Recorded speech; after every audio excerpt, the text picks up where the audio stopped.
Hey guys, tonight we begin with the remarkable lives and incredible resilience of medieval peasants, the everyday heroes who, despite the odds, managed to survive some of the coldest and most brutal nights in history. From makeshift insulation tricks to communal sleeping strategies, their story is one of grit, ingenuity, and determination. So, before you get comfortable, take a moment to like the video and subscribe, but only if you genuinely enjoy what I do here, and let me know in the comments where you're tuning in from and what time it is for you. It's always fascinating to see who's joining us from around the world. Now, dim the lights, maybe turn on a fan for that soft background hum, and let's ease into tonight's journey together. When you think of medieval life, you might imagine jousting knights, grand feasts, and merry fairs, but for the average peasant, winter was less about merriment and more about how do we not die tonight? It wasn't just a season. It was a test of endurance that came around every year like an especially cruel teacher who didn't believe in second chances. Picture this. You're living in a tiny mud and stick hut with walls so thin you could probably hear a bird sneeze from outside. No insulation, no windows, unless you count a small hole stuffed with animal skin, and definitely no thermostat wars with your siblings. The inside temperature of your home was usually just a polite couple of degrees above whatever the weather was doing outside. If it was freezing outdoors, it was politely slightly less freezing inside. Congratulations! Nights were the worst. Darkness swallowed everything. The wind howled like an angry ghost, and the fire in the hearth sputtered pathetically, doing its best, but mostly just roasting the toes of whoever was sitting closest. If you were on the other side of the room, sorry, you might as well have been camping outside with worse snacks. Clothing wasn't much help either. Peasants didn't own fancy fur coats or goose-down blankets. You had a couple of rough-spun wool tunics, maybe a cloak that smelled suspiciously of goat, and a hope that layering them would turn you into some kind of human onion. Spoiler, it didn't really work. And forget about snuggling under soft quilts. Beds were often nothing more than sacks stuffed with hay or straw, maybe with a few old rushes thrown in for good measure, and bonus some fleas for extra company. Luxury? Thy name is medieval peasant life. The cold wasn't just uncomfortable, it was dangerous. Frostbite, hypothermia, and general freezing to death were constant risks, especially for young children and the elderly. Every morning that you woke up still breathing was considered a minor miracle, and honestly worth celebrating, maybe with a slightly less frozen turnip for breakfast. So yes, surviving a medieval winter wasn't about comfort. It was about gritting your teeth, piling on every piece of cloth you owned, huddling with your livestock, and praying you didn't wake up with icicles hanging off your eyebrows. And the real adventure, it was just beginning. If you think your apartment is drafty because the window doesn't close properly, medieval peasants would like a word. Their homes weren't just drafty. They were basically very enthusiastic wind tunnels with a roof. Most peasant houses were what historians politely call wattle and daub construction. Translation: sticks crisscrossed like a giant basket, smeared with a charming mixture of mud, straw, and animal dung. Yes, dung. They weren't trying to be gross. Dung was a cheap, sticky insulator, plus it was always readily available, shall we say. These walls, no matter how lovingly smeared, didn't stand much chance against a proper winter storm. The cold wind found every crack, every gap, and gleefully danced its way into the one-room homes, swirling around and making sure you never got too comfortable. Privacy? Absolutely not. Warmth? Not really. Character building? Definitely. And then there were the roofs. Thatched roofs looked picturesque, sure, but after a few months of rain and snow, they sagged, leaked, and occasionally let in the local wildlife. Nothing says pleasant evening like a squirrel dropping onto your dinner. Windows, if they existed at all, were laughably tiny and usually covered with thin animal hides or wooden shutters. Glass was so expensive that even the lord of the manor probably couldn't afford more than a single tiny pane. And peasants, they were just happy if the wind didn't rip the cowhide right off the wall mid-blizzard. To make matters worse, floors were often just compacted dirt. When it rained or snowed heavily, mud seeped up through the ground, so technically you could say they had indoor water features. Not that they appreciated it. In winter, every step inside your own home could feel like trudging across a frozen marsh.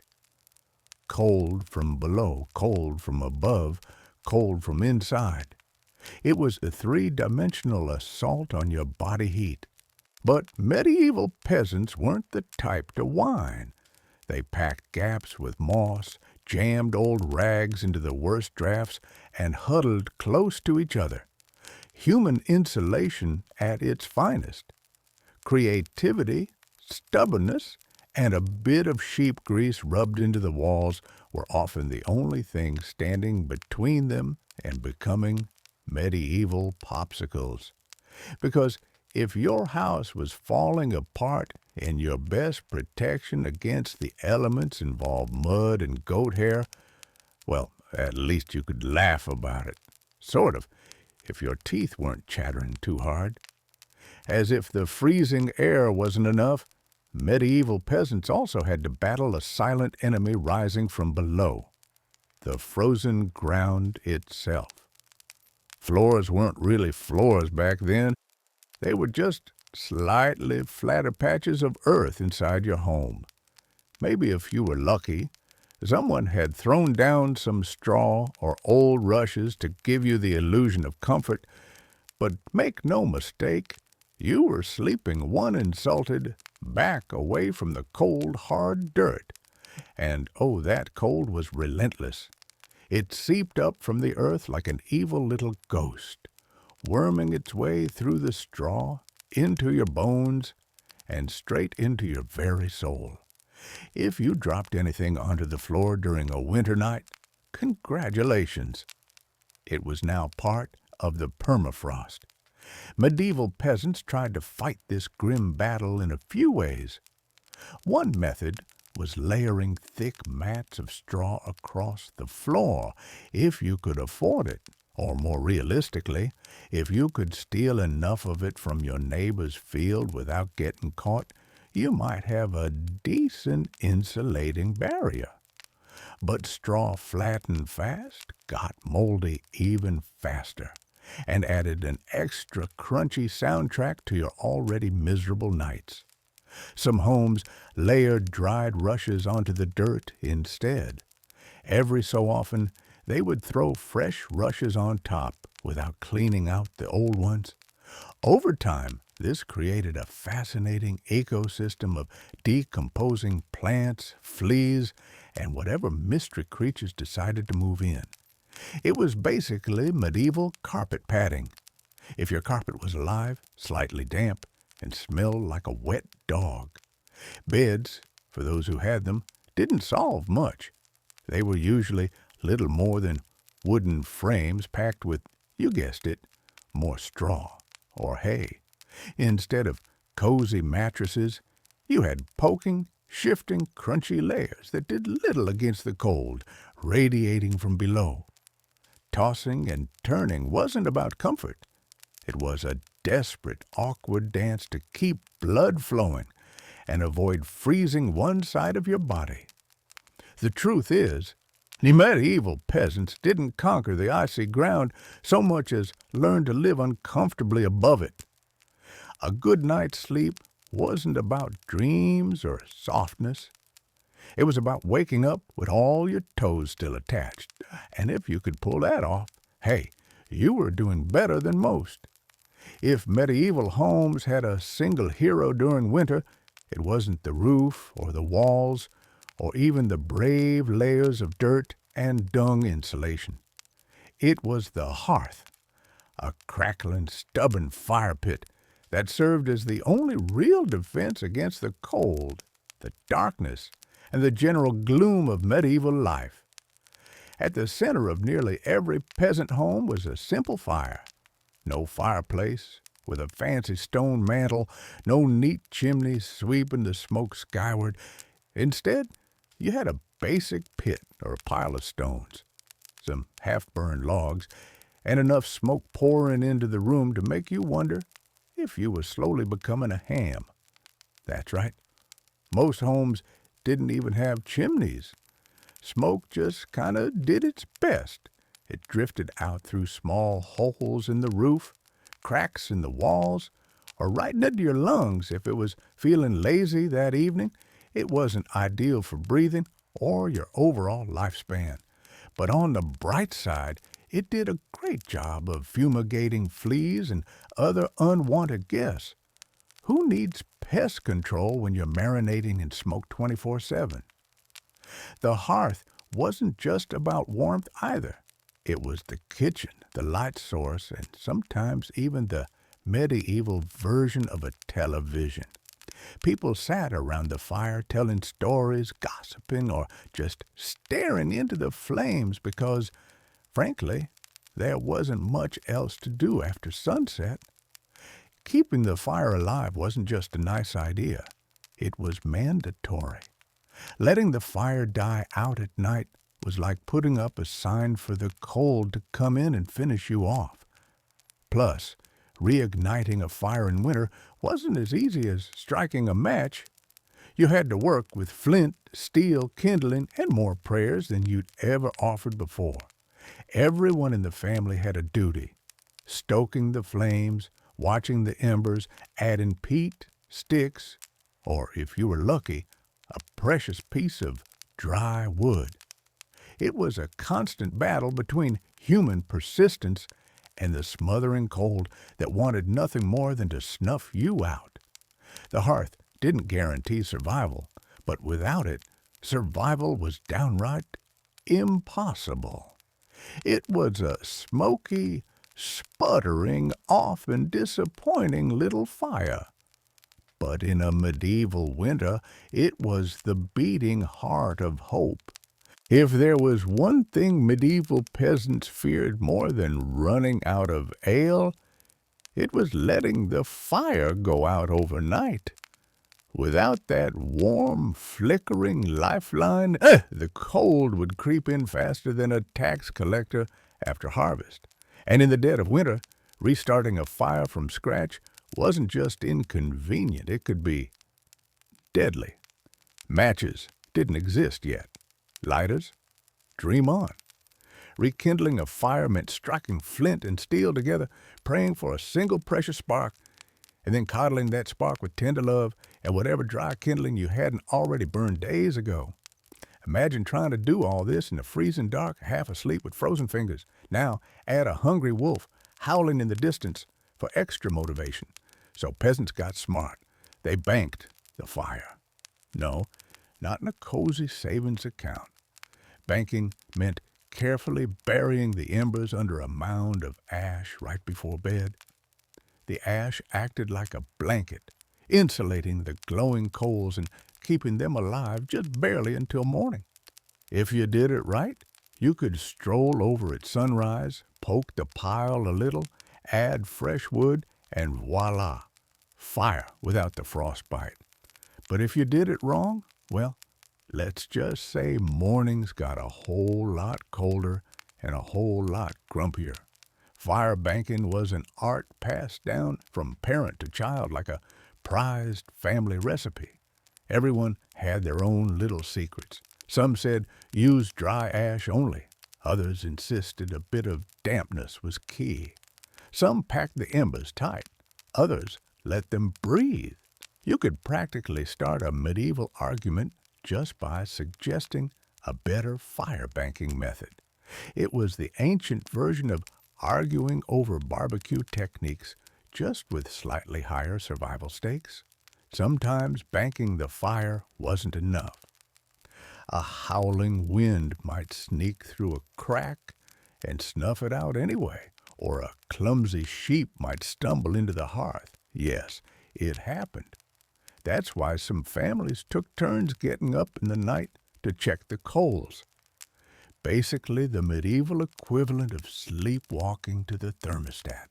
In the end, fire banking was less about mastering nature and more about buying just a few more precious hours of warmth.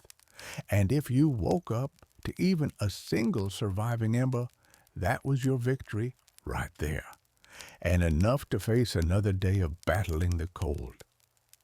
In medieval times, the phrase, "the more the merrier," wasn't just about parties. It was a winter survival tactic. When the fire sputtered and the freezing winds whistled through every crack, there was one surefire source of warmth, each other. And if that meant sleeping cheek to cheek with your entire family, neighbors, livestock, and possibly a very confused goose, so be it. Forget about personal space. Privacy wasn't even a concept. On the coldest nights, the goal wasn't comfort. It was, don't wake up frozen to the floor. Entire households piled into the warmest corner of the house, wrapped in whatever scraps of cloth they could find, and formed what could best be described as a desperate, snoring, human lasagna. Younger kids squeezed in between parents. Grandparents snuggled under the outer layers. And if Cousin Ethel showed up unexpectedly, well, there was always room for one more. If you were lucky, you got to sleep in the middle, where body heat radiated from all sides. If you were unlucky, you were on the edge, the medieval equivalent of sleeping next to the door of a meat locker, and woe to the person who moved too much during the night. You shift once to get comfortable, and suddenly you've knocked Aunt Mildred into the freezing draft by the wall.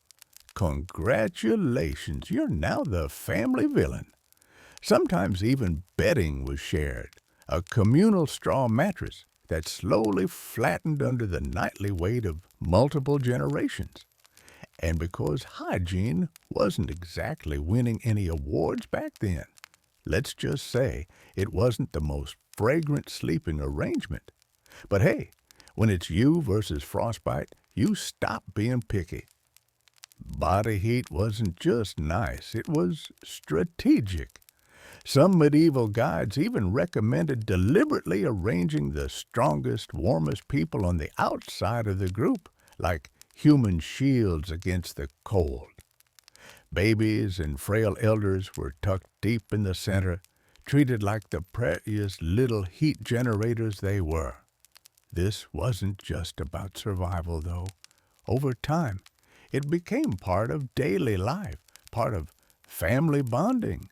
Long winter nights huddled together led to storytelling, singing, and undoubtedly some very interesting conversations muffled under a shared wool blanket. So, next time your sibling steals your blanket or your dog hogs the bed, just remember, at least you're not fighting for elbow space between a snoring uncle and a particularly judgmental goat. If you thought modern roommates were a challenge, medieval peasants would like to introduce you to their winter housemates. Cows, goats, pigs, chickens, basically anything with a pulse and a little bit of body heat. Bringing animals indoors wasn't just a quirky village tradition. It was vital for survival. Livestock generated warmth, and in a poorly insulated hovel where the wind howled louder than your stomach. Every little degree mattered. Plus, if your goat shared a wall with you, it was slightly less likely to get stolen by a neighbor in the dead of night. Two birds, one stinky stone. At night, the house became a chaotic living furnace. Chickens nested in corners, pigs snorted near the hearth, and cows lounged luxuriously against the walls, chewing cud like they paid rent. It wasn't glamorous. Far from it. If you've ever been stuck in a car on a summer road trip with someone who forgot to shower, imagine that. But it's a cow. It's winter, and there's literally nowhere else to go. The smells, legendary. By springtime, the perfume of a shared winter was something fierce. You didn't need to light a candle. Your nostrils were already on a wild ride. But medieval peasants developed a selective nose. They didn't complain much because they knew one uncomfortable truth. The more animals inside, the fewer frozen toes in the morning. Certain animals even had prime spots. Cows, being the biggest and warmest, usually took center stage near the family. Goats were allowed closer in for their warmth, and because goats, being goats, would find a way inside anyway. Chickens roosted in rafters or old baskets, and pigs, well, pigs didn't care.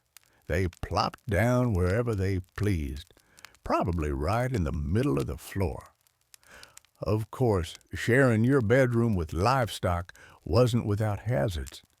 Imagine drifting off peacefully, only to be rudely awakened by a chicken deciding your hair makes a good perch, or stepping barefoot into something suspicious first thing in the morning. Yes, medieval mornings could be full of surprises.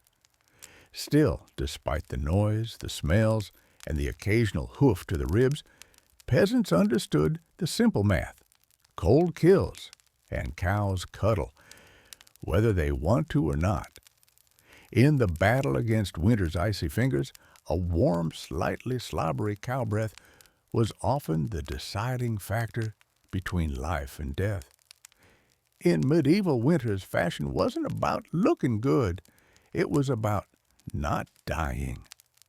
Peasants weren't flipping through the latest trends. They were layering up like they were preparing for battle against the Grim Reaper himself. The rule was simple. If you owned it, you wore it. Sometimes all at once. First, the basic undertunic, a scratchy, probably not too clean linen shirt. Over that, a thicker woolen tunic. Then another, if you had it. Add some leggings that sagged at the knees, a rough cloak draped over your shoulders, and if you were really lucky, a patched-up sheepskin thrown on top like a prized trophy. Congratulations! You are now approximately 10% warmer and 90% itchier. Boots were a luxury. Many peasants wrapped their feet in layers of cloth or old rags and stuffed them into wooden clogs. If the cold still bit through, well, you just added another rag and hoped you didn't lose a toe. And forget about washing all these layers. Washing your clothes in the middle of winter meant dragging them to a frozen stream, smashing through the ice, and then waiting 2 days for your only shirt to dry, if it didn't just freeze into a tragic shirtsicle. Most peasants wisely decided that smelling like a mix of smoke, sweat, and sheep was a small price to pay for not freezing solid. Interestingly, the dirt and grease buildup had a bonus feature: insulation. That grimy layer locked in body heat. It was like a medieval Gore-Tex jacket, just smellier and far less socially acceptable today. Hats, scarves, and gloves were prized treasures. A simple woolen cap could mean the difference between making it through the night or waking up with hair frozen to the wall. Gloves were often homemade from whatever scraps of leather or fabric people could scrounge. sometimes looking more like sad puppet costumes than anything fashionable. Children were especially swaddled until they resembled overstuffed turnips waddling awkwardly around the house. The goal was to trap as much precious body heat as possible. Style, elegance, never heard of them. Warmth was the real medieval flex. So the next time you complain about layering up for a chilly day, just remember medieval peasants walked around wearing half their wardrobe at once, looking like lumpy laundry bags and counting themselves lucky for it. In the medieval peasant playbook, dirt wasn't just something you scrubbed off. It was practically a survival tool. As it turns out, getting grimy wasn't a sign you'd given up on life. It was tactical, strategic, dare we say, genius. See, winter posed a very specific problem. Heat loss, clean clothes, especially freshly laundered linen, were surprisingly terrible at keeping you warm. They were breathable, sure, but when the air temperature hovered somewhere between hypothermia and instant regret, breathable wasn't exactly a selling point. That's where dirt came in. As peasants trudged through day after day without washing their clothing, layers of grime, natural body oils, and good old-fashioned mud began to build up on their tunics, cloaks, and leggings. Over time, this natural armor clogged the tiny gaps in the fabric, making clothes more wind-resistant. It was like medieval weatherproofing, just smellier. Sure, you smelled like a goat who lost a bet, but guess what? You were warm. In fact, some medieval folks believed that washing yourself too often in winter could actually make you sick. Better to keep that protective holy filth barrier intact. Bathing was rare, laundry even rarer, and soap, when it existed, was reserved for serious occasions like when the bishop showed up, or maybe right before you died. Adding to the strategy, peasants layered their clothes without changing the ones underneath. You just threw your new layer on top of last month's. Eventually, you became a walking museum of the past 6 weeks. Every stain telling the heroic story of that one time I slipped in the mud but didn't die. To outside observers, medieval peasants might have looked and smelled like they had completely given up on hygiene. But the peasants knew better. That grimy, crusty tunic was a thermal shield against death by frostbite. It wasn't glamorous, but neither was freezing to death because you wanted to smell like flowers. Besides, in a world where literally everyone stank to high heaven, you weren't offending anyone. Nose blindness was practically a way of life. So yes, in medieval winters, filth wasn't failure, it was fashion. It was function. And if you had a thick, greasy outer layer by February, you, my friend, were winning at life. If you thought medieval peasants spent their winters tucked into plush feather beds with embroidered quilts, think again. The reality was a bit more rustic. And by rustic, I mean, let's sleep on a pile of dead plants and hope for the best.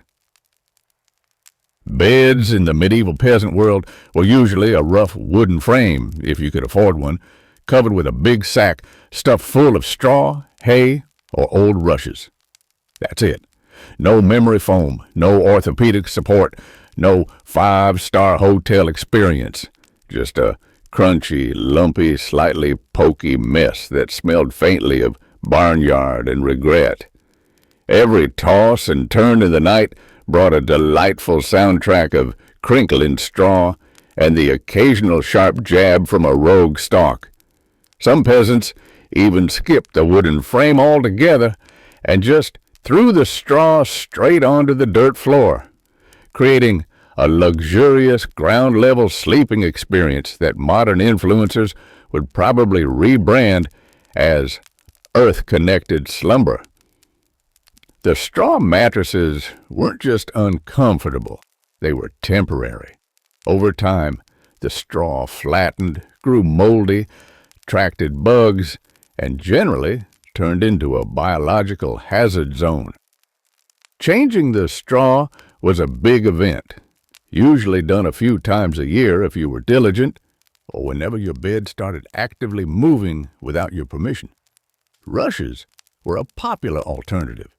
These long grasses were spread thick on the floor, sometimes mixed with herbs like lavender or rosemary to mask the overwhelming odor of daily life.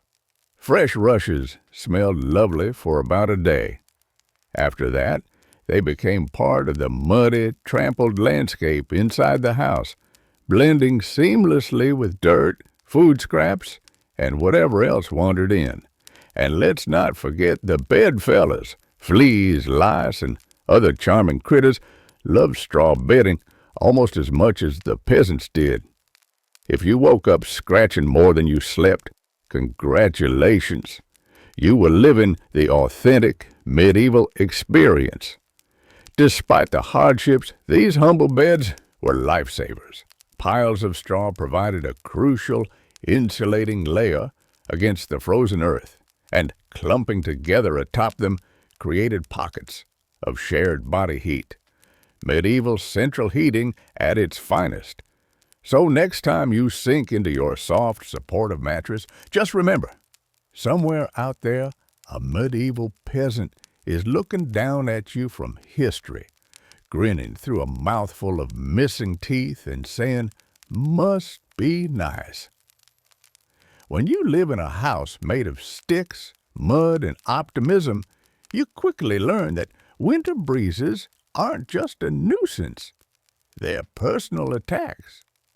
Medieval peasants didn't just fight the cold from the outside, they fought it from inside their own homes, armed with nothing but whatever they could cram into the cracks. And trust me, there were a lot of cracks.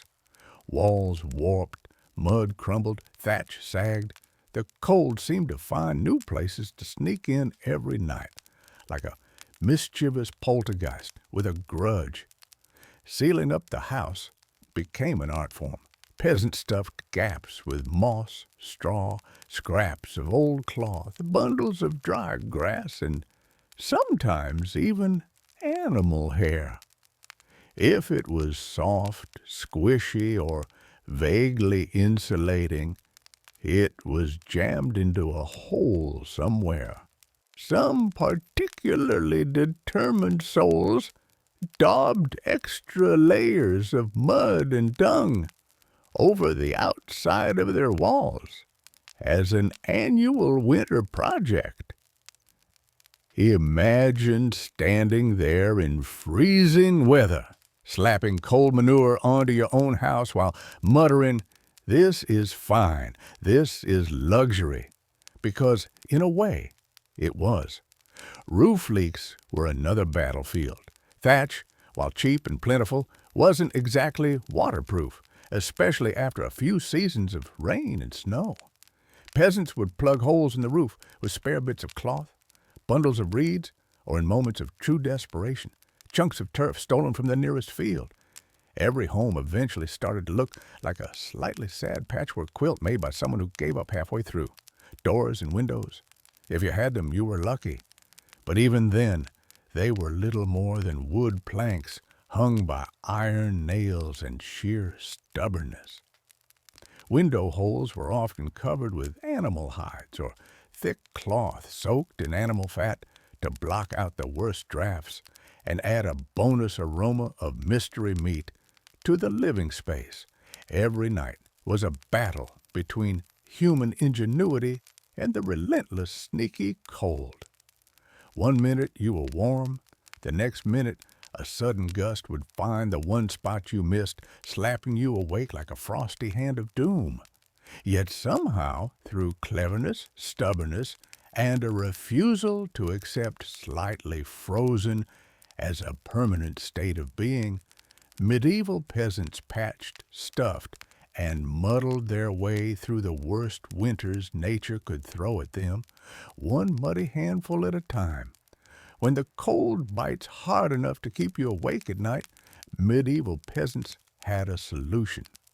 Don't even try to pretend everyone's sleeping at once. Instead, they developed a survival strategy that today would make any military commander proud: sleeping in shifts. It wasn't some grand organized system with whistles and roll calls. It was far simpler and much more desperate. Half the household stayed awake, tending to the fire and patching up strayed drafts, while the other half curled up under threadbare blankets and hay, trying to catch a few precious hours of half-frozen sleep. The fire needed constant attention. Left alone, it would die down, and restarting it, remember, was about as easy as getting a stubborn donkey to dance. So someone had to be on ember patrol, and since no one wanted to get up once they were finally warmish, families rotated shifts. You dozed for a few hours, got elbowed awake, then stumbled over to the hearth to poke, prod, and curse the fire back to life while trying not to step on a goat. The rotation wasn't glamorous. There were no night vision goggles, no late-night snacks, and certainly no 5 more minutes snooze buttons. Just stiff joints, heavy eyelids, and a growing resentment toward whoever snored loudest during your shift. Children old enough to hold a stick were pressed into service, learning early that in winter everyone pulled their weight or froze trying. Grandparents sometimes stayed by the fire longer, both because of their experience and, frankly, because arthritis made lying down and getting up again a monumental event. And when it was your turn to sleep, good luck with people moving about, animals rustling, wind battering the walls, and the occasional sharp nudge from a sibling who accidentally rolled over too hard. Getting quality rest was a miracle. Yet, despite the exhaustion, the system worked. Sleeping in shifts meant that there was always a set of eyes and cold, begrudging hands ready to keep the hearth alive. The embers survived, and by extension, so did the family. So next time you grumble about waking up to adjust the thermostat or let the cat out, spare a thought for the medieval peasant squinting into a smoking fire at 3 a.m., wondering if toes were really that important after all. You know it's cold when you have to think about how you breathe just to stay alive. Medieval peasants didn't just battle the freezing air with cloaks, fires, and creative sleeping arrangements. They even adjusted the way they inhaled and exhaled to survive the night. The problem was simple. Deep, open-mouthed breathing pulled icy air straight into your lungs. In a world where pneumonia could kill you faster than you could say Hail Mary, that was a risk nobody wanted to take. So, peasants learned the art of what you might call survival breathing. Instead of sucking in huge gulps of air like they'd just run a marathon, they kept their breathing shallow, slow, and most importantly, through the nose. The idea was to gently warm the incoming air a bit before it hit their lungs. It wasn't perfect, but it was better than coughing yourself into the grave by February. If you accidentally took a big mouthful of cold air, congratulations. You just bought yourself a ticket to a week of hacking up bits of what felt like your soul, with no doctors in sight, and Grandma treating you with hot onion tea and firm prayers. Some people even tucked parts of their cloaks, shawls, or rags up over their faces while they slept, creating a makeshift breath-warmer barrier. Of course, This also meant you ended up with a damp, slightly soggy fabric patch clinging to your mouth by morning. But hey, it beat freezing from the inside out. Children were taught these tricks early on. Parents would scold little ones for panting like dogs indoors during the cold months. And honestly, between strict breathing lessons, itchy wool layers, and sleeping next to an aggressively gassy goat, medieval childhood winters were character building on a whole different level. At night, tucked into straw bedding, under piles of cloaks, and next to a gently steaming cow, breathing became an art form, slow, steady, nose only, and as minimal as humanly possible. Like some grim medieval version of a yoga retreat, only with more frostbite and fewer inspirational quotes. In the grand survival playbook, it wasn't the flashiest strategy, but it worked. One shallow breath at a time, peasants endured another night. In the long, relentless war against winter, in the endless battle against medieval winter, peasants discovered an unlikely secret weapon, a full stomach. Turns out, one of the best ways to fight off the cold wasn't another scratchy wool cloak. It was stuffing yourself with something hearty and heavy right before bed. Calories meant warmth. The more your body had to digest, the more it heated itself up doing the work. It's basic medieval thermodynamics. Eat a heavy meal, generate internal heat, and maybe, just maybe, survive until morning without turning into a peasant-shaped popsicle. So, what did medieval peasants pile onto their plates before a long, freezing night? Think thick stews, heavy with root vegetables like turnips, onions, and parsnips. Grains were lifesavers, too. Oat porridge, barley gruel, or dense, chewy rye bread. If you were especially lucky, say after a festival day or a generous slaughter, you might even get a hunk of salted pork or a slice of dried sausage thrown into the pot. This wasn't comfort food in the Instagram sense. No delicate presentation, no artisanal garnishes.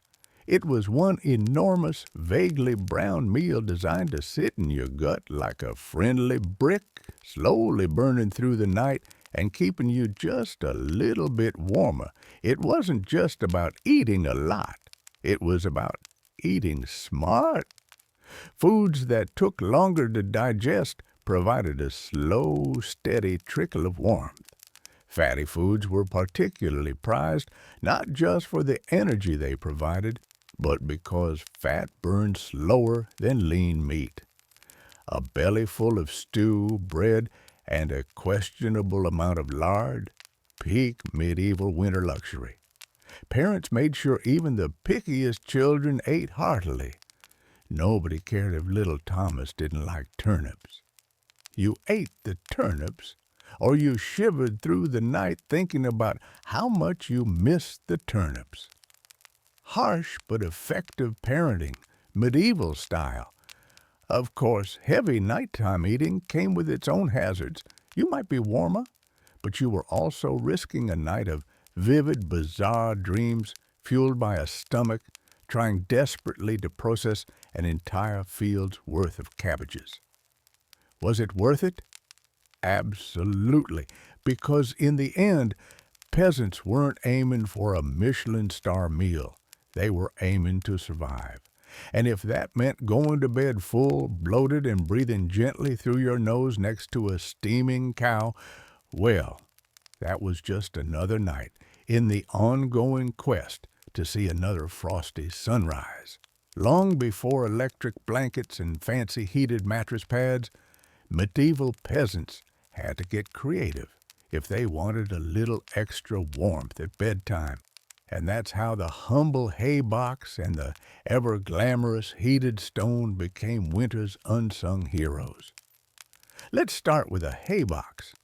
It sounds rustic, and it absolutely was. But the idea was pure genius. Peasants would take a sturdy wooden box, line it thickly with hay, and use it to store food that had been cooked earlier, keeping it warm for hours. Leftover stew, hot porridge, toss it into the hay box, cover it up, and it stayed hot enough for a late-night snack without needing to risk reigniting the fire. Medieval slow cookers, basically.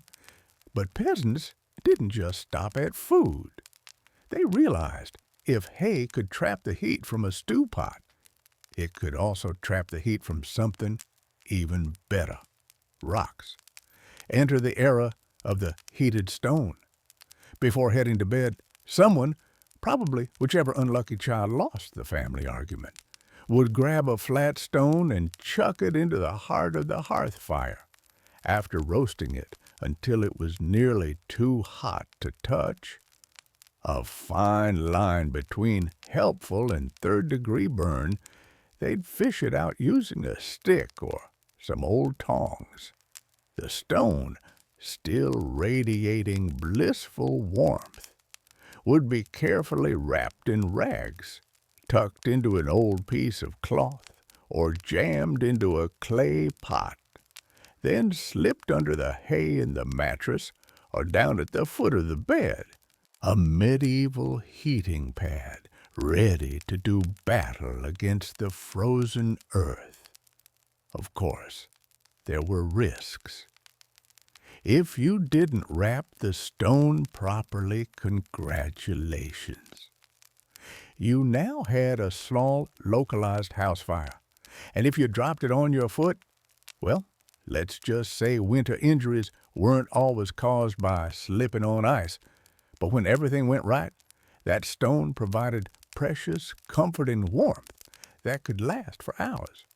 It wasn't luxurious, but when you lived in a half-frozen hut, luxury was defined as not waking up with icicles dangling from your nose. In the grand arsenal of medieval winter survival, a hot rock tucked into some hay might not sound glamorous, but for peasants clinging to whatever heat they could find, it was a tiny miracle.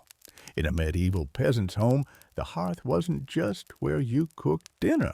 It was practically a family member, a temperamental, smoky, sometimes uncooperative family member, sure, but still absolutely essential to survival, especially when it came time to sleep.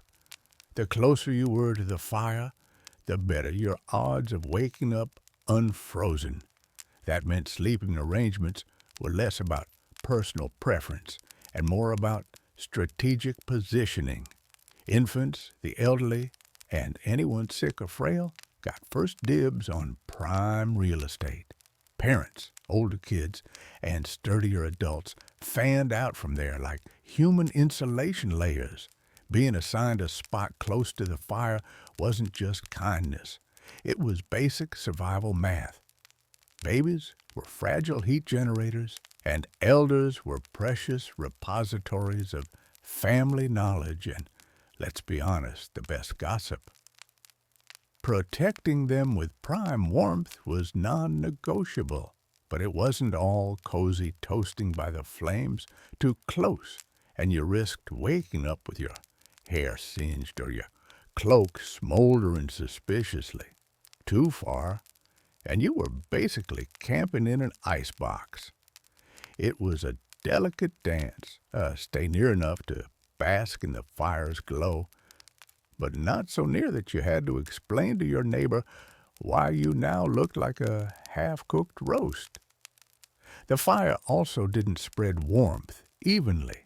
It mostly roasted the people directly in front of it, while everyone else fought over the narrow cone of heat like cold lizards jostling for a sunbeam. If you were lucky enough to fall asleep facing the fire, you might have one blissfully warm side, and one side frozen so solid you could probably knock on it. Pets and livestock, of course, muscled in too. A dog might wedge itself between you and the fire, tail wagging dangerously close to open flame. Chickens sometimes perched perilously on hearthstones, clucking softly into the night like tiny feathery guardians of warmth. Every crackle of the logs, every shift of glowing embers was a tiny promise. You're still alive. You're still warm for now, and so peasants drifted into uneasy sleep, lulled by the fire's pops and hisses, each breath forming small clouds in the frigid air beyond the fire's fragile circle. It wasn't perfect. It wasn't comfortable.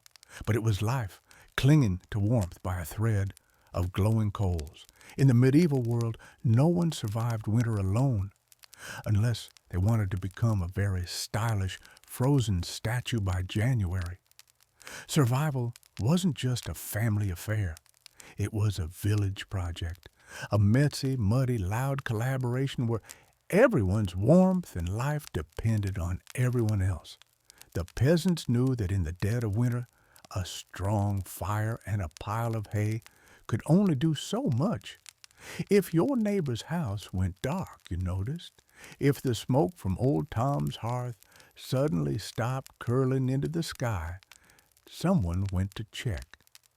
And not just because Tom owed you a chicken, though that might be part of it, but because community meant survival.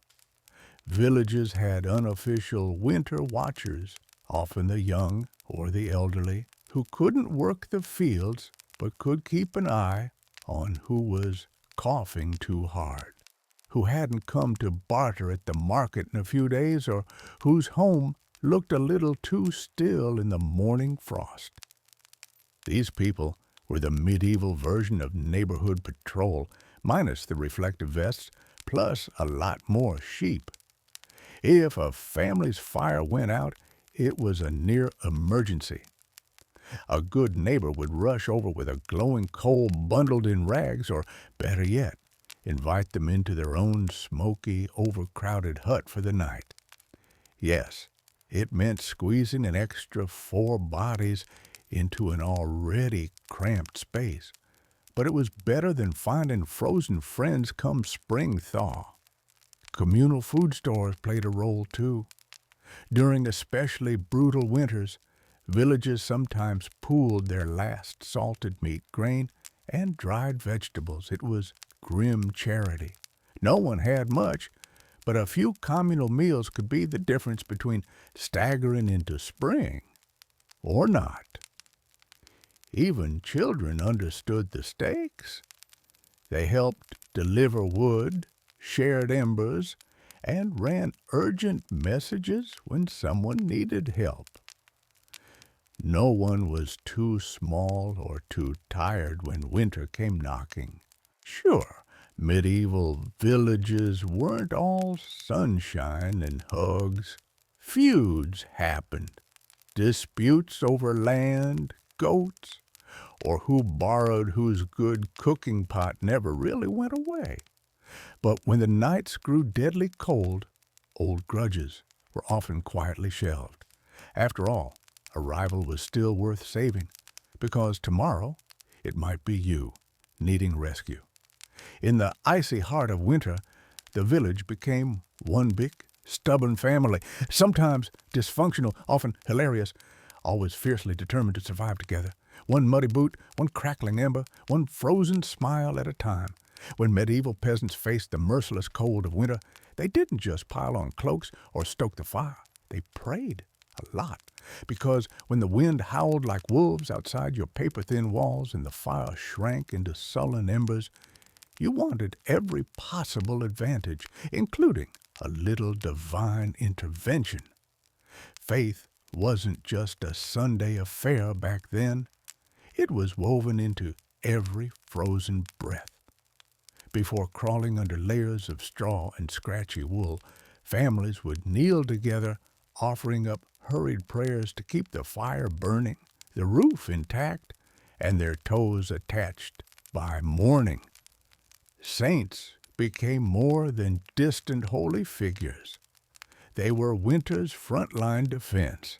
St. Blaise, for instance, was called upon to protect against throat ailments, not a minor concern when one mouthful of icy air could land you coughing up your soul. St. Nicholas wasn't just the jolly gift-giver of later legend. He was also asked to protect households from sudden ruin during the lean, deadly months. Superstitions wrapped themselves snugly around daily survival. Some families sprinkled a little holy water near the hearth before sleeping, hoping it would protect against evil spirits, or at the very least, mischievous drafts. Others marked doorways with blessed chalk after certain feast days, pleading for warmth and luck to find their way inside. Candles played a role, too. Special vigil candles, often blessed by the local priest or the most pious old woman in the village, were sometimes kept burning throughout the night, a flickering plea against the cold darkness clawing at the walls. And of course, no serious winter prayer session was complete without a few promises. Dear Lord, if you just get us through this night, I swear I'll be kinder to my neighbor, even the one who keeps stealing our turnips. Faith wasn't some abstract comfort. It was a daily, urgent conversation. The peasants weren't asking for luxury, just survival, a little heat, a little food, and one more day to muddle through until spring broke the frozen grip on their tiny villages. It was simple, raw hope whispered into the smoky rafters, tangled in breathless prayers, and tucked under itchy blankets that somehow carried them through the endless, merciless nights of winter. For all the ingenuity, prayers, and stubbornness medieval peasants threw at winter, the truth was chilling. Sometimes it wasn't enough. And when winter won, it didn't just take a few unlucky souls. It took entire families, whole villages, vanishing them into silence beneath a heavy shroud of snow and ice. Some winters were particularly cruel, like the infamous Great Famine Winter of 1315, when rains destroyed crops, livestock starved, and freezing temperatures turned an already brutal existence into a slow, grinding disaster. People were so desperate that stories whispered of eating shoe leather, bark, and in the most horrifying cases, each other. Failure to keep the fire alive wasn't just an inconvenience. It was often a death sentence. Without the hearth's meager warmth, families huddled together for the final time. Neighbors would sometimes stumble across whole households in spring, bodies still locked in one another's frozen embrace, as if trying to share just a little more heat until the very end. Houses themselves could collapse under the weight of heavy snow or battering ice storms. A roof giving way in the middle of a frozen night wasn't just catastrophic. It was often fatal. Dragging yourself through thigh-deep snow to beg shelter from neighbors wasn't a guarantee either, especially if those neighbors were already stretched to the breaking point. Disease loved the cold, too. Starvation weakened the body, and cramped, smoky homes turned into breeding grounds for pneumonia, bronchitis, and other deadly infections. A simple cough in December could easily be a funeral by January.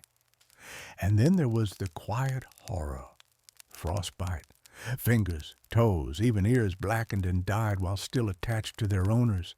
Some villagers survived winters at the cost of their limbs. A grim badge of honor that said, I made it through, but winter took a piece of me. Yet, what's most haunting isn't just the death, it's the eerie normality of it. People accepted that each winter, some among them wouldn't see the thaw. Death wasn't unexpected. It was just another neighbor at the door, wrapped in frost, waiting its turn. Even amid the bitter cold and constant threat, medieval peasants pressed on, stubborn, grieving, clinging to life. Because as long as there was one ember left in the hearth, one breath hanging in the frozen air, there was still a fight worth fighting. When we look back at medieval peasants, those muddy, frost-bitten survivors of endless winters, it's tempting to see only their hardships, the cracked hands, the frozen toes, the smoke-choked huts. But buried beneath all that struggle is something far more powerful, a legacy of raw, stubborn ingenuity and unbreakable endurance. They didn't have central heating, thermal jackets, or cozy memory foam mattresses. They didn't even have the luxury of assuming they'd survive until spring, but what they did have, and what they left behind, was the blueprint for resilience.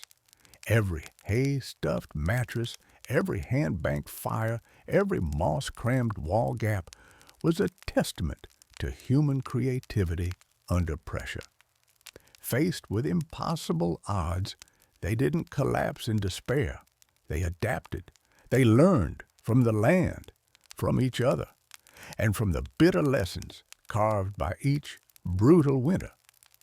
Their communities were built on more than shared land. They were built on shared survival. They taught each other to watch over the sick, to pool resources when food ran low, to trust that helping a freezing neighbor today meant someone might help you tomorrow. They lived by the understanding that no one beats winter alone. Their faith, too, was a kind of endurance.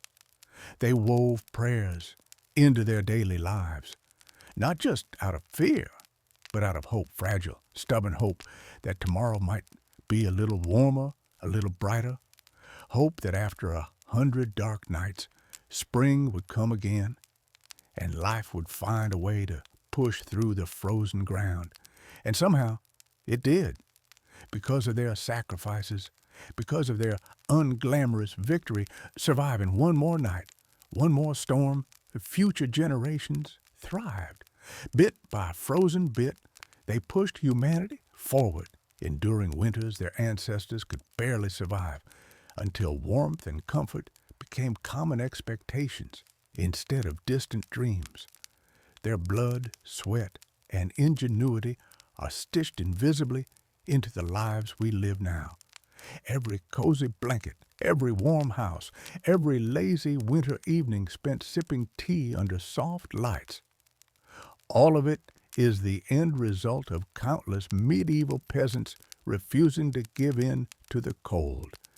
So the next time the wind howls outside your double-paned window, maybe spare a thought for them. The nameless, fearless ones who turned shivering survival into a living legacy. One ember, one breath, one stubborn heartbeat at a time.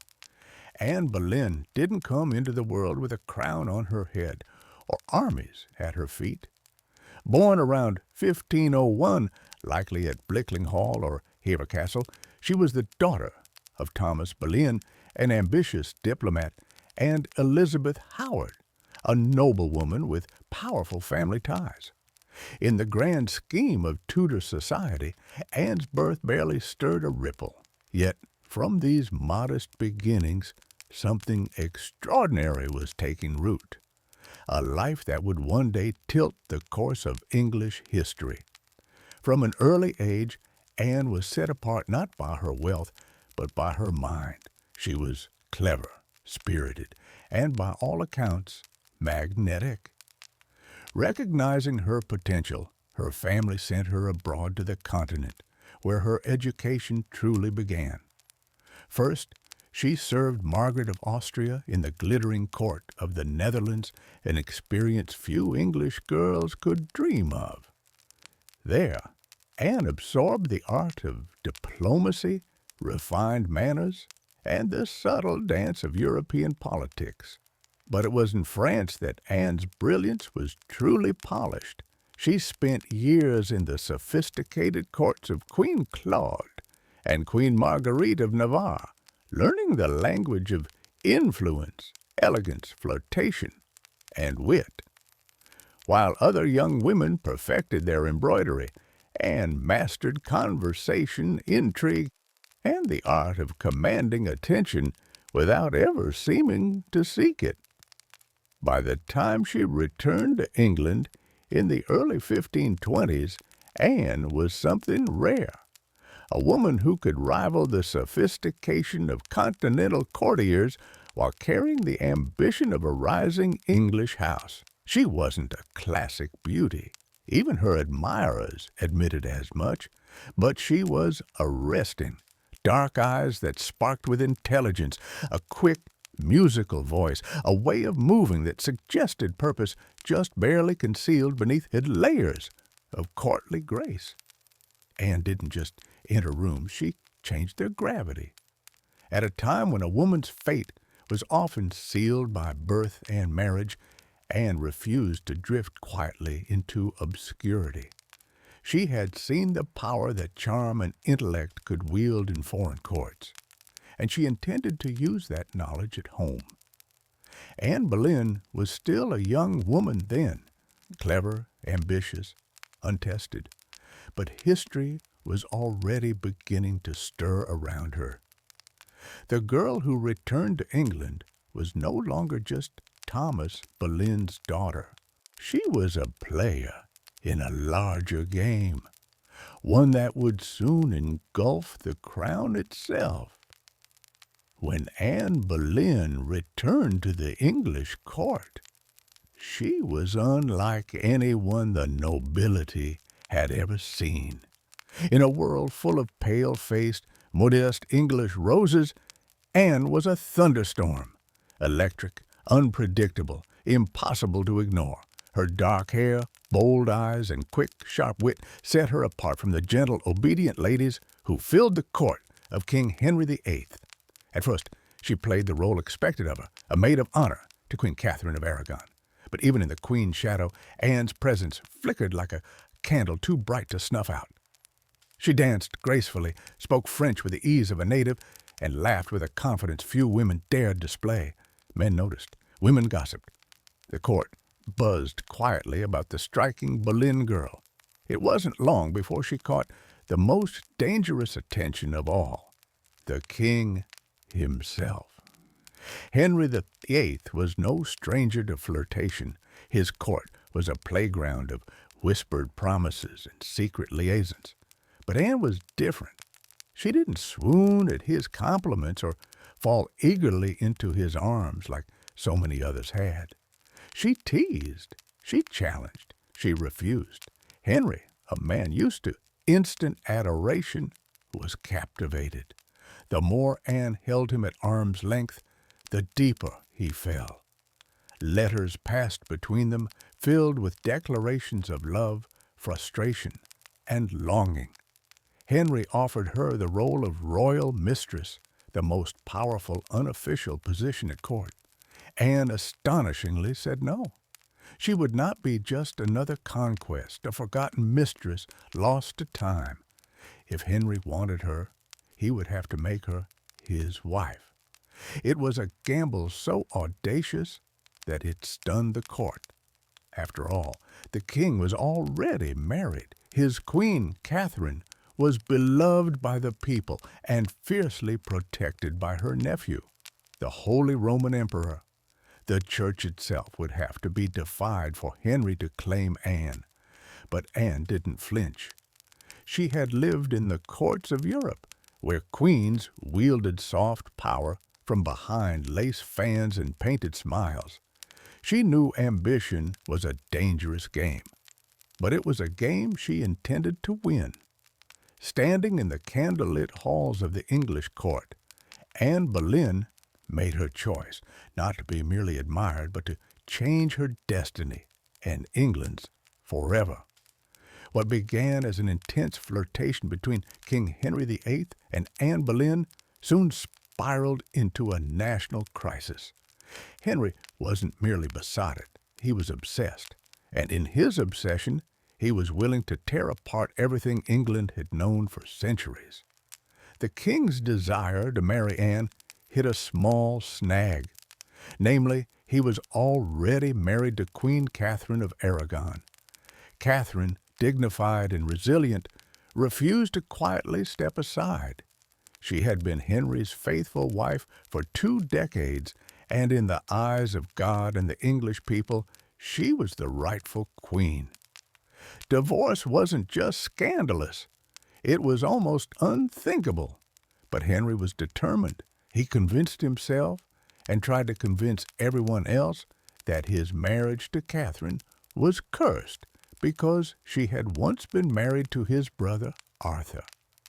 Never mind that the Pope had granted special permission for their union years ago. Henry now insisted that his soul was damned unless he annulled the marriage. Anne, for her part, knew better than to appear too eager. She kept herself just out of reach, alternately encouraging Henry's hopes and maintaining her distance. Every glance, every word was measured. She wasn't merely aiming for marriage. She was positioning herself to become Queen of England. The court erupted into whispers and factions. Some noble families eagerly courted Anne's favor, seeing the winds of power shifting. Others clung fiercely to Queen Catherine, horrified at the idea of Anne replacing her. Diplomats wrote desperate letters back to Rome. Foreign monarchs threatened retaliation. Henry's own advisers shifted uneasily, sensing the ground trembling beneath their feet. As months turned into years, Henry's frustration grew. He bombarded the Pope with petitions, maneuvered his lawyers into finding loopholes, and slowly began to realize that the Church would not bend easily. Catherine had powerful allies, including her nephew, Emperor Charles V, the most powerful man in Europe. Still, Henry pressed on, defying advice, tradition, and increasingly the law itself. His courtship with Anne had become something far greater than personal desire. It was now a challenge to the very structure of England's political and religious life. Anne wasn't just capturing a king's heart. She was dragging an entire kingdom into uncharted waters. A dangerous game had begun, and there could be no turning back. After nearly 7 agonizing years of maneuvering, scandal, and diplomatic chaos, Anne Boleyn's gamble paid off. In January 1533, she secretly married Henry VIII, a bold move given that he was still technically married to Catherine of Aragon in the eyes of the Pope and much of Europe. By June, Anne was crowned Queen of England in a lavish ceremony at Westminster Abbey. It should have been the crowning moment of her life, but the atmosphere was far from universally joyful. The people of London watched with weary eyes. Some cheered, others muttered prayers for Queen Catherine. Many wondered if this new queen, with her French manners and daring spirit, was a blessing or a curse. Anne entered her queenship not as a beloved figure, but as a storm. Unlike Catherine, who embodied traditional English values of humility and piety, Anne was dazzling, provocative, and politically savvy. She wore bold colors, commanded the court with sharp intelligence, and made powerful enemies with breathtaking speed. Her position, while seemingly secure, was also terrifyingly precarious. Everything rested on one thing: providing Henry with a male heir. Anne knew this as keenly as anyone. She was not merely Henry's lover anymore. She was the hope of a dynasty. Early in her pregnancy, Anne and Henry were elated, certain the child would be a boy. But in September 1533, Anne gave birth to a daughter, Elizabeth. To Anne's credit, she masked her crushing disappointment with grace, insisting the next child would surely be a son. Henry, however, was less composed. His eyes, once full of adoration, now flickered with doubt. Still, for a time, Anne's star burned brightly. She reshaped the English court in her image, elevating her family to unprecedented heights and becoming the first queen in English history. Crowned with the sacred oil usually reserved for kings, her influence was vast. Foreign ambassadors sought her favor. Courtiers reshuffled alliances to be in her good graces. The once obedient Henry began moving England officially away from Rome, creating the Church of England with himself at its head, all so that Anne's crown could not be questioned. Yet, even in her triumph, dark clouds gathered, friends whispered behind their hands, rivals circled, waiting, and Henry, fickle and restless, was already beginning to look beyond the brilliant woman who had rewritten the kingdom for him. Anne had won the throne, but keeping it would demand more than charm, ambition, or even love. Anne Boleyn had climbed higher than almost any woman of her time. But the higher you rise, the harder the fall.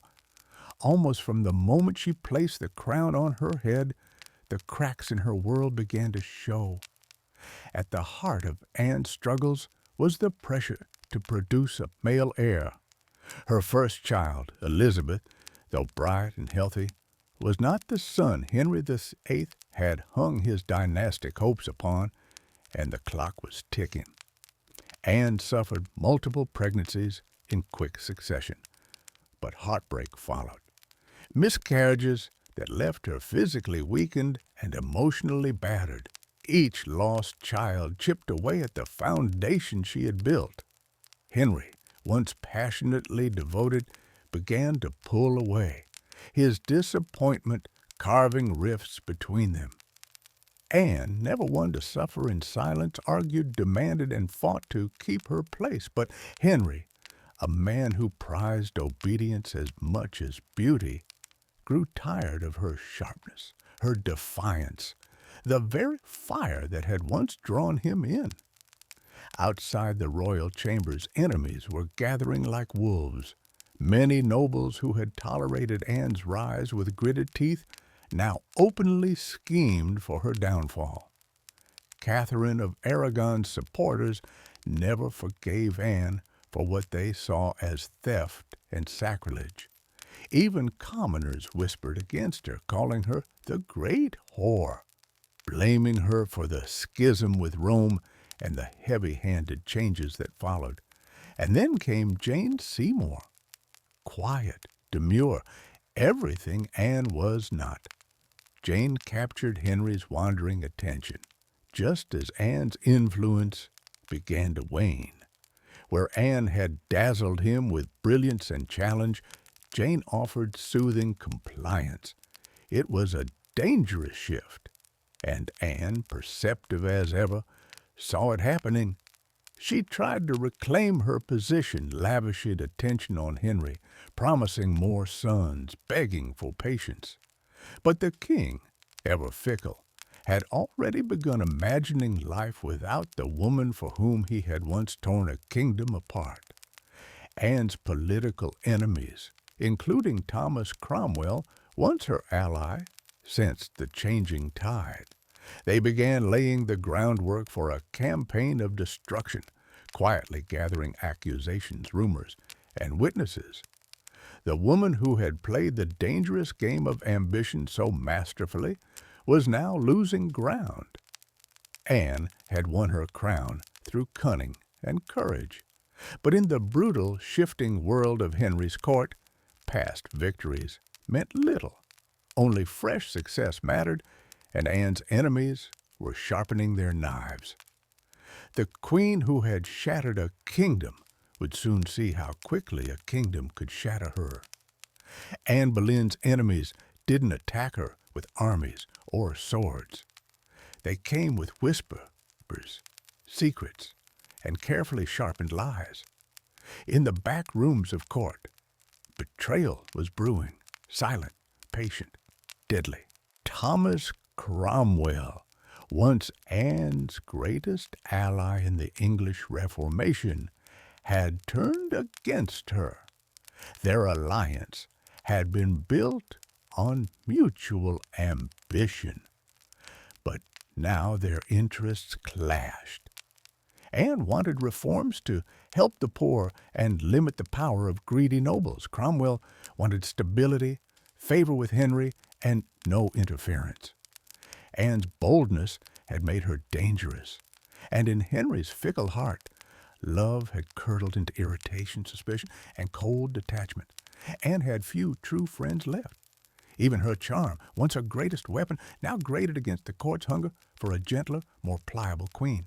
And Jane Seymour, quiet and calculating, waited just out of sight, the perfect contrast to Anne's fading fire. It was Cromwell who moved first, knowing Henry was restless, knowing that the king wanted an exit, but lacked a convenient excuse. Cromwell offered a solution. What if Anne could be removed, not by divorce, which would humiliate Henry, but by disgrace? The accusations were wild, monstrous. Adultery, incest, conspiracy against the king. Anne, the proud, brilliant queen, was painted as a betrayer, a temptress, a threat to the very crown she once redefined. Cromwell carefully gathered evidence, coaxing confessions under torture, twisting courtly flirtations into damning testimony. Several men, including Anne's own brother George Boleyn, were arrested. The charges made little sense. They were riddled with contradictions and impossibilities. But in Henry's court, truth was whatever the king needed it to be. Anne, sensing the tightening noose, fought desperately. She appealed to Henry's memory, to the love they had once shared. But it was no use. The man who had once torn England apart for her now refused to meet her eyes. In May 1536, Anne was arrested and taken to the Tower of London. As the great gate slammed shut behind her, she knew the truth. She was no longer a queen. She was a prisoner, a pawn trapped in the brutal game she had once played so masterfully. Betrayal had sealed her fate, and now, alone in the tower, Anne Boleyn waited for the final move. Anne Boleyn stood in the great hall of the Tower of London, facing a tribunal of nobles, many of whom owed their very titles and fortunes to her rise. Now they sat in judgment, cold and watchful, prepared to erase the woman who had once changed the destiny of England. The charges against her were shocking: adultery with multiple men, including her own brother, George Boleyn, high treason, conspiracy against the king. In another world, such accusations against a queen would have been unthinkable.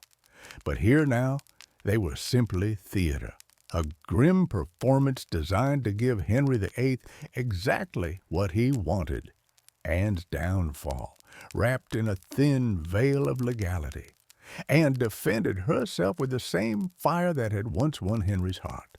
She denied every accusation with intelligence, precision, and an unwavering composure that astonished even her enemies.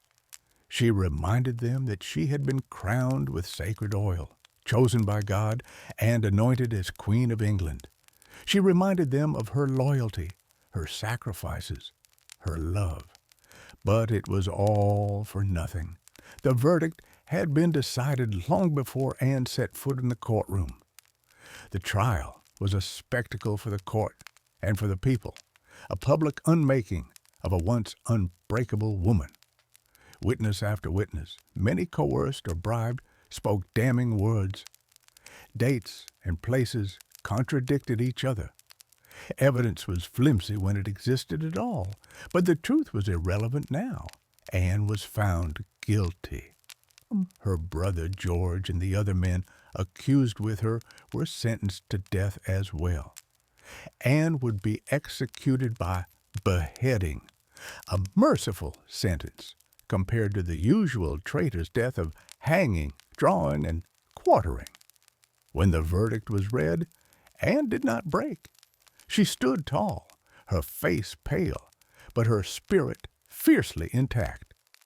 In those final moments before being led back to her cell, she spoke clearly, declaring that she was prepared to die and prayed that God would have mercy on her soul. As the heavy doors of the hall closed behind her, the court exhaled in relief. The storm that had been Anne, brilliant, dangerous, unforgettable, was nearly over, but even then they did not understand. They were not erasing Anne Boleyn. They were immortalizing her in betrayal, in tragedy, and in legend. After her trial, Anne Boleyn was returned to the Tower of London, not as the triumphant queen who had once commanded England, but as a condemned prisoner awaiting death. Yet even facing the end, Anne refused to crumble. In the cold, echoing halls of the tower, Anne prepared her. Taft. Now, she spent hours in prayer, kneeling on the hard stone floors, her hands clasped tightly, her voice steady. She confessed to no crimes because she believed she had committed none. She was not afraid to die, she said, but she prayed that her death would bring peace to the kingdom and perhaps mercy to her little daughter Elizabeth. Her ladies-in-waiting, those few who had stayed loyal, wept in private. Anne comforted them instead of the other way around. She joked bitterly at times that she would be remembered as a queen who had lost her head. In her dark humor was the stubborn spark that had made her unforgettable. Henry VIII, meanwhile, showed no sign of mercy. He had already turned his attention to Jane Seymour. Even before Anne's execution date was finalized, Henry was arranging his next marriage. For Anne, this venom betrayal from the man who had once torn down a kingdom for her must have been the deepest cut.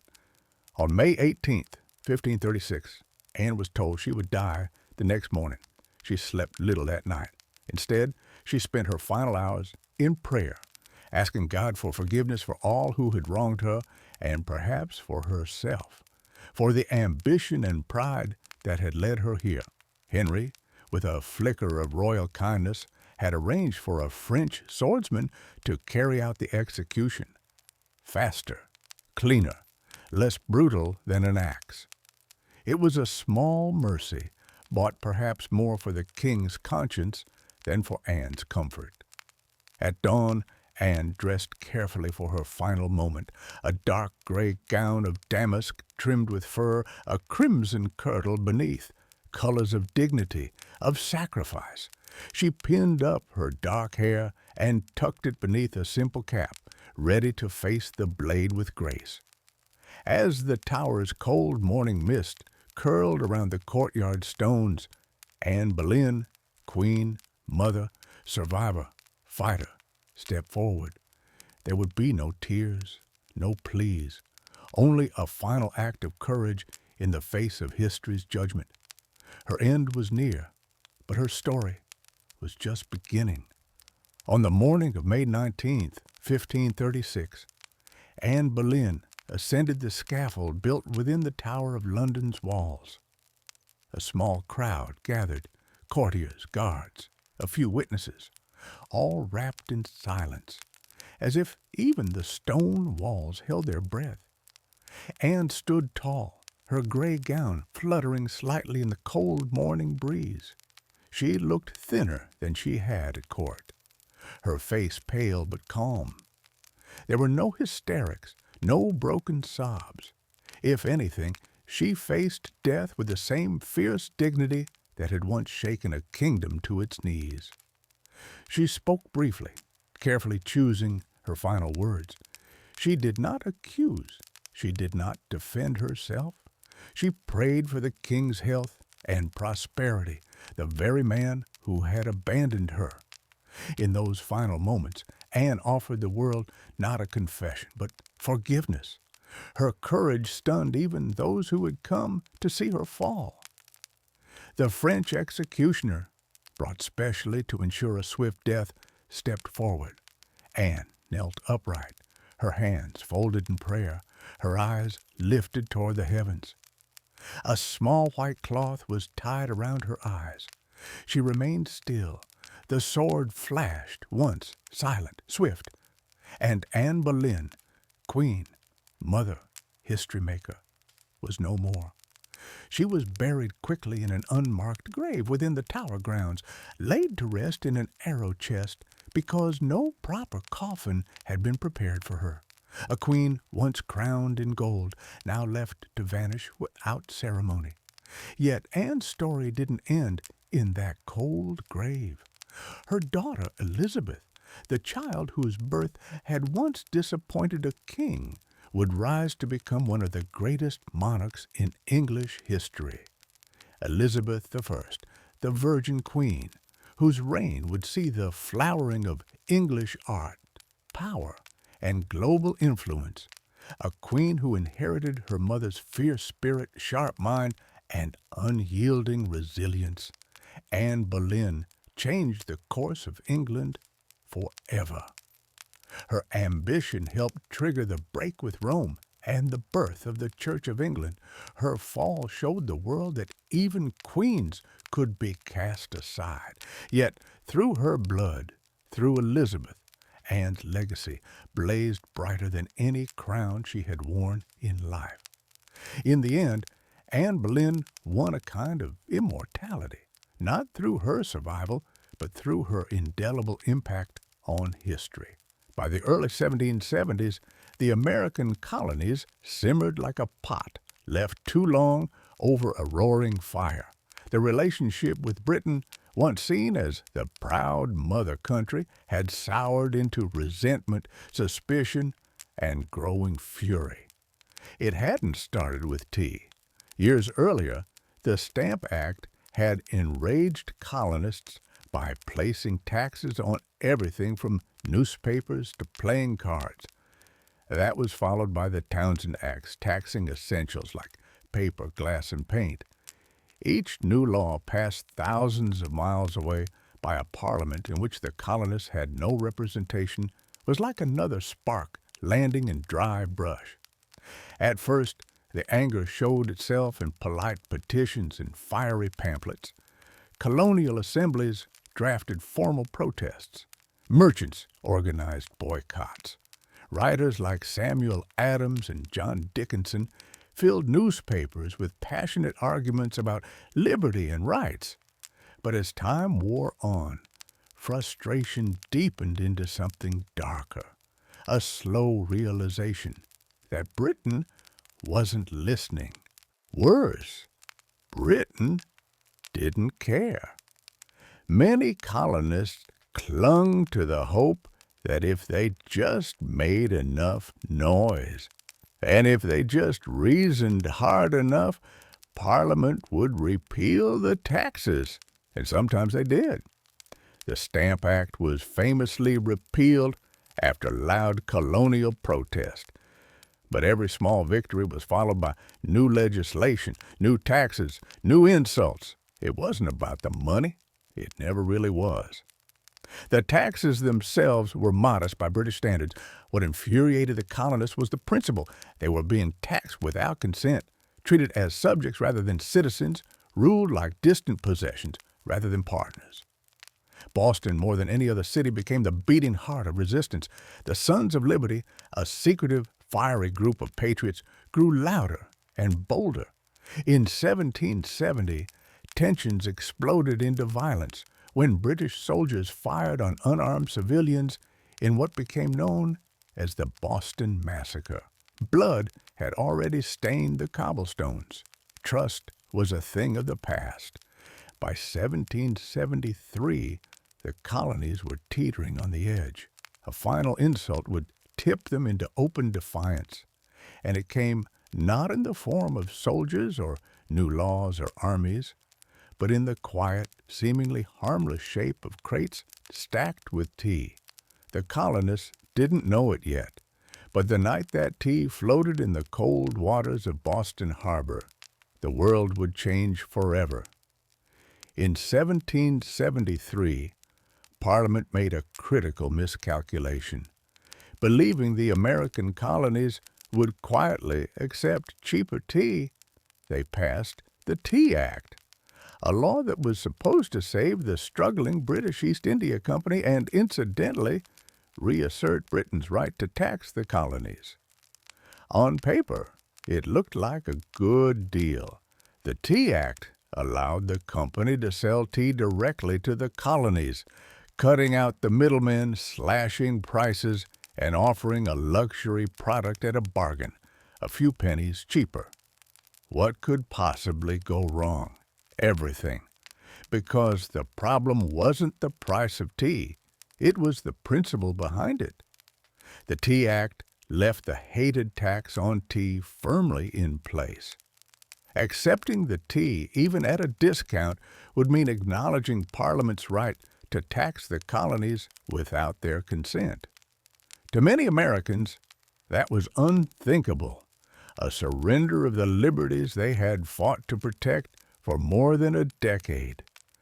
The news of the Tea Act spread like wildfire through the colonies. Merchants fumed. They saw their livelihoods threatened by a monopoly that would crush local trade. Patriots raged at the hidden message. The Crown still believed it could do whatever it pleased. In Boston, the reaction was especially fierce. Already a city scarred by the Boston Massacre and years of economic hardship, Bostonians recognized the Tea Act for what it was, a trap disguised as a bargain. Refusing the tea became a matter of honor, a litmus test for loyalty to the cause of liberty. Public meetings swelled. Newspaper columns burned with fiery rhetoric. Groups like the Sons of Liberty, led by Samuel Adams and others, organized boycotts, vowing that no East India Company tea would be unloaded, sold, or drunk on American soil. All across the colonies, ships carrying the controversial tea were turned away by local resistance. In ports from New York to Charleston, the message was clear: we will not be bought. But in Boston, fate twisted differently. 3 ships, the Dartmouth, the Eleanor, and the Beaver, arrived, anchored in the harbor, and sat there, refusing to leave. Royal officials insisted the tea be unloaded. The colonists refused. A deadlock grew, taut as a drawn bowstring. The tension was unbearable.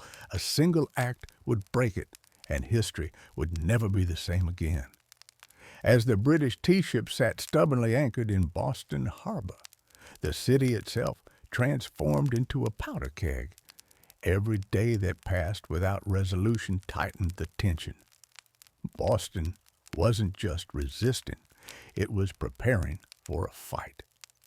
In taverns, churches, and public squares, angry colonists debated what to do. The Sons of Liberty, led by fiery voices like Samuel Adams, John Hancock, and Paul Revere, moved swiftly to organize resistance. They posted public notices calling on citizens to boycott British tea and held raucous meetings that swelled with farmers, artisans, and merchants alike. Each gathering added fuel to the fire. The Old South Meeting House became the nerve center of the resistance. Thousands crammed into the wooden hall, their breath fogging the air, their voices rising in defiance. Here, resolutions were passed, speeches were made, and tempers boiled. Each vote against the unloading of tea was another hammer blow against British authority. But while the people of Boston stood united, the clock was ticking. British law demanded that imported goods like tea be unloaded and the tax paid within 20 days. If the ships remained after the deadline, customs officials would seize the cargo and the tax would be collected by force. The Sons of Liberty understood that once the tax was paid, even under protest, the principle would be lost. It wasn't just about the tea anymore. It was about whether the colonies would accept being treated as subjects without rights, or whether they would stand and fight for their future. Meanwhile, the royal governor of Massachusetts, Thomas Hutchinson, dug in his heels. He refused to let the tea ships leave without unloading their cargo, demanding that the law be obeyed. Colonial outrage be damned. To him, backing down meant admitting that mobs, not monarchs, ruled the colonies. Boston's standoff became a spectacle. Every man, woman, and child knew that something was coming. You could feel it in the air, that cold, sharp sense before a storm when the world holds its breath.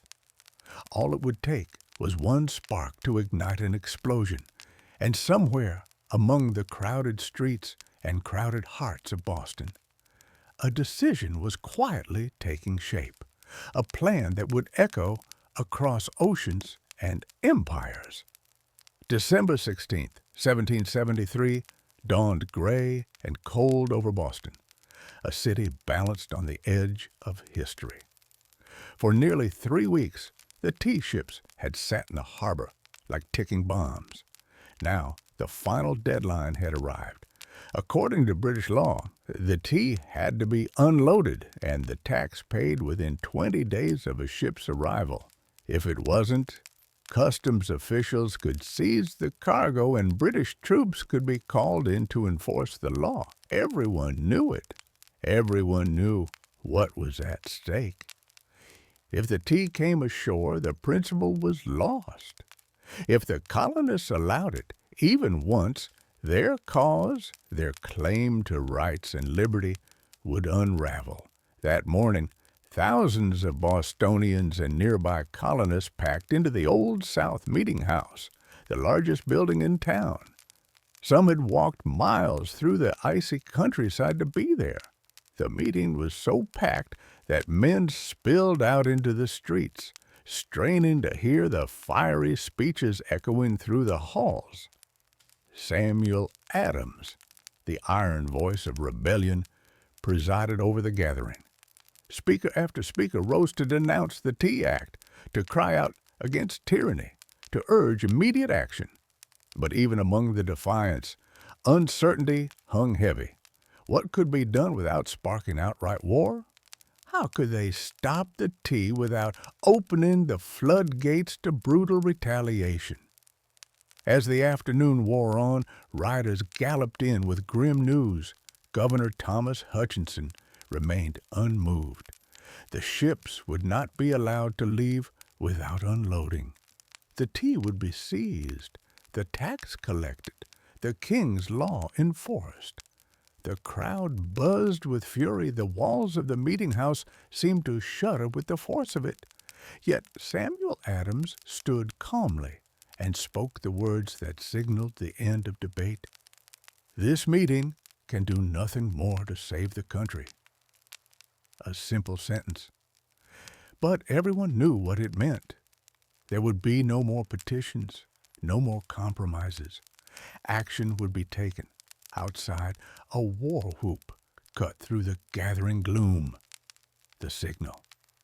Men disguised themselves quickly, smearing soot on their faces, donning blankets and feathers in crude imitation of Mohawk warriors. It wasn't about fooling anyone. It was about creating a symbol, a message no one could mistake. The deadline had passed. Boston would answer, not with words, but with defiance. As twilight deepened over Boston on December 16, 1773, the quiet streets began to stir. Figures moved through the shadows.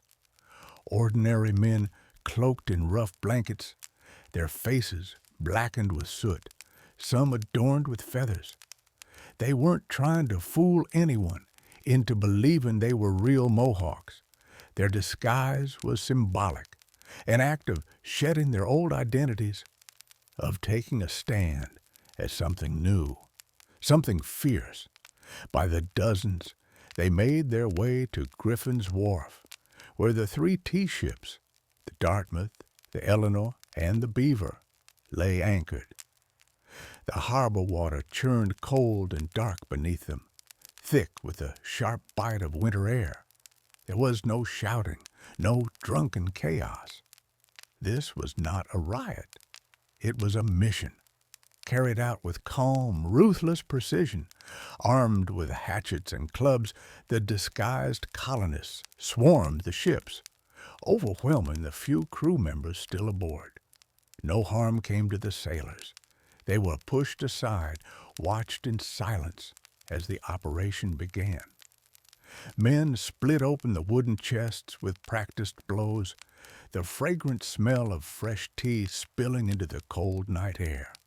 Others heaved the crates overboard, their heavy splashes echoing across the still waters of the harbor.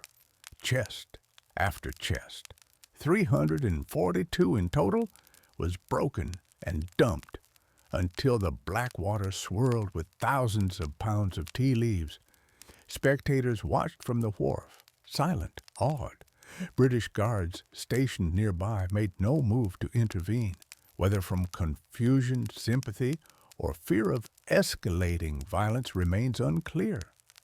Some accounts suggest that even among British loyalists there was an understanding. Something had shifted, and there would be no stopping it tonight. The discipline was extraordinary. No cargo was stolen. No one raided the ships for valuables. Only the tea, the hated symbol of British oppression, was targeted. In a town where hunger and hardship were daily realities, the men could have easily turned the protest into an excuse for looting. They did not. When it was over, the harbor resembled a great swirling cauldron filled with torn chests and soaking tea leaves. The smell of the sea mixed with the sharp tang of smashed tea, filling the night air with a strange bittersweet scent. The work was done. Silently the men disappeared into the night, vanishing into the alleys and back streets of Boston.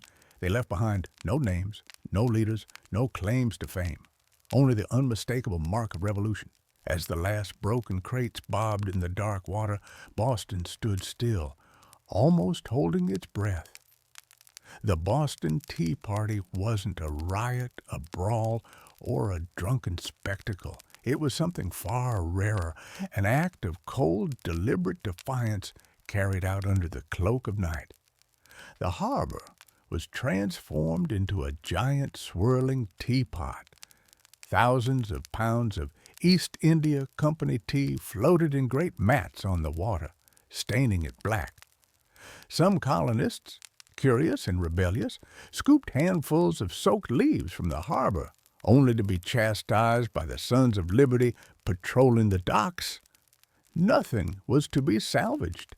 No one would profit from this night's work. This was principle, pure and simple. The town woke the next morning to the smell of salty tea hanging heavy in the air. News spread like wildfire, word of mouth, letters, broadsheets. By midday, everyone from apprentices to merchants knew what had happened, and opinions split fast. Among patriots, there was pride, a fierce, swelling pride that ordinary men had stood up to the mightiest empire in the world and struck a blow for liberty. Among loyalists and moderates, there was horror. To them, the destruction of property was reckless, dangerous. Had the colonies crossed a line they couldn't walk back from? Governor Thomas Hutchinson raged in his mansion, furious not only at the destruction, but at the message it sent. If the king's authority could be defied so brazenly in Boston, where else might rebellion spark? British officials were stunned. They had expected protests, boycotts, maybe another riot like those that had broken out over the Stamp Act. They hadn't expected organized, disciplined revolutionaries to calmly destroy tens of thousands of pounds of royal property without so much as breaking a window. The ship's captains of the Dartmouth, the Eleanor, the Beaver, could only watch helplessly as their cargo disappeared beneath the waves. In the official ledgers, the night's loss would be tallied at over 10,000 pounds British pounds, a fortune. But the real loss wasn't measured in pounds sterling or ruined tea. It was measured in trust, in loyalty, in the fragile illusion that Britain still ruled her colonies with consent. The night the tea sank, something deeper rose to the surface, a shared, undeniable truth. The age of peaceful protest was ending. A reckoning was coming, and Boston was ready. When word of the Boston Tea Party crossed the Atlantic and reached London, the reaction was swift and furious. To British officials, it was not simply a protest. It was rebellion, an open, mocking challenge to royal authority that could not be ignored. King George III, upon hearing the news, was said to have grown cold with anger. Parliament, already frustrated by years of colonial disobedience, exploded in outrage. They demanded punishment not just for the city of Boston, but as a warning to all the American colonies. The result was a series of laws so harsh they were quickly nicknamed the Intolerable Acts in America. The first blow came swiftly, the Boston Port Act. In one brutal stroke, Parliament ordered the closure of Boston's bustling harbor, the economic lifeline of the city, until the destroyed tea was paid for and order restored. Ships could no longer enter or leave. Trade vanished. Goods and supplies dried up.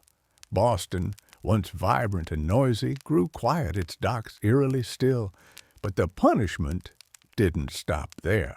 The Massachusetts Government Act stripped the colony of its self-governing rights, placing it firmly under the king's appointed officials. The Administration of Justice Act allowed royal officials accused of crimes to be tried back in Britain, a clear message that British authorities were untouchable, and to make sure the colony's new force was an option, British soldiers were quartered throughout Boston, living among the very citizens they were meant to subdue. The message was clear. Rebellion would be crushed. Liberty was a luxury the Crown would no longer tolerate. But Parliament's heavy hand had an unintended effect. Instead of frightening the other colonies into submission, it outraged them. News of Boston's suffering, of its port closed, its people starving under martial law, stirred deep sympathy and righteous anger throughout America. Wagon loads of food and supplies poured into Boston from neighboring colonies. Letters of support, pledges of unity, and secret meetings began to weave the once fragmented colonies closer together. What had once been a Massachusetts problem was rapidly becoming an American one. In punishing Boston, Britain had hoped to make an example of them. Instead, they made Boston a symbol, a rallying cry for resistance. The flames of revolution, once flickering in isolated pockets, now began to blaze from colony to colony, and there would be no easy extinguishing them. The punishment of Boston sent shockwaves far beyond the rocky shores of Massachusetts. Across the 13 colonies, outrage turned into something far more dangerous for Britain: unity. For years, the colonies had acted like distant cousins, bickering and competing, separated by geography, religion, and trade rivalries. But when Parliament slammed Boston's harbor shut and stripped Massachusetts of its self-governance, Americans across the continent realized if it could happen to Boston, it could happen to anyone. From Virginia to Pennsylvania, South Carolina to New Hampshire, the response was swift. Colonists sent wagons full of food, supplies, and letters of solidarity to the suffering people of Boston. Town meetings buzzed with anger. Newspaper printers worked day and night to spread the news. The fight was no longer Boston's alone. It was everyone's. And so, in September 1774, something unprecedented happened. The First Continental Congress convened in Philadelphia. For the first time, representatives from 12 of the 13 colonies gathered under one roof to discuss a unified response.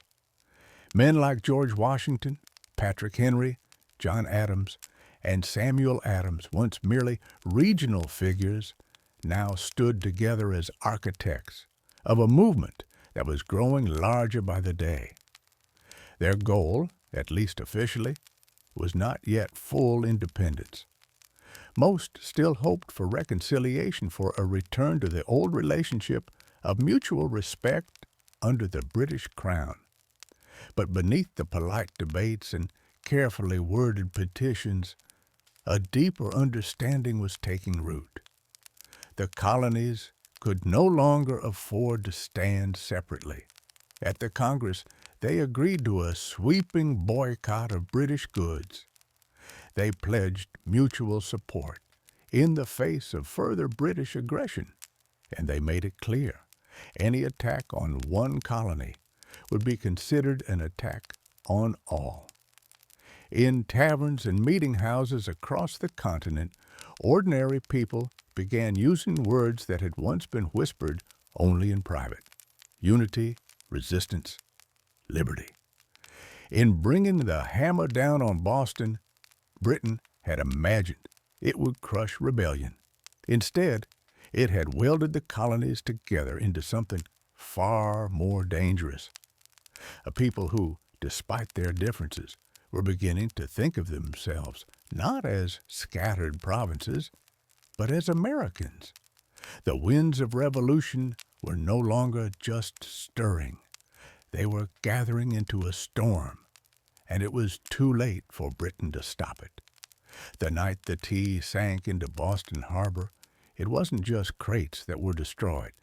It was the illusion that the American colonies could remain loyal subjects forever. The Boston Tea Party lit a spark that no king, no army, no distant parliament could ever snuff out. In the months that followed, that spark caught fire across the colonies. What had once been protests, boycotts, and polite petitions hardened into open resistance. Town militias began drilling openly, storehouses filled with powder and shot. Men who had once toasted King George III in taverns now whispered about revolution under the same roofs. Boston became a symbol of sacrifice, battered but unbowed.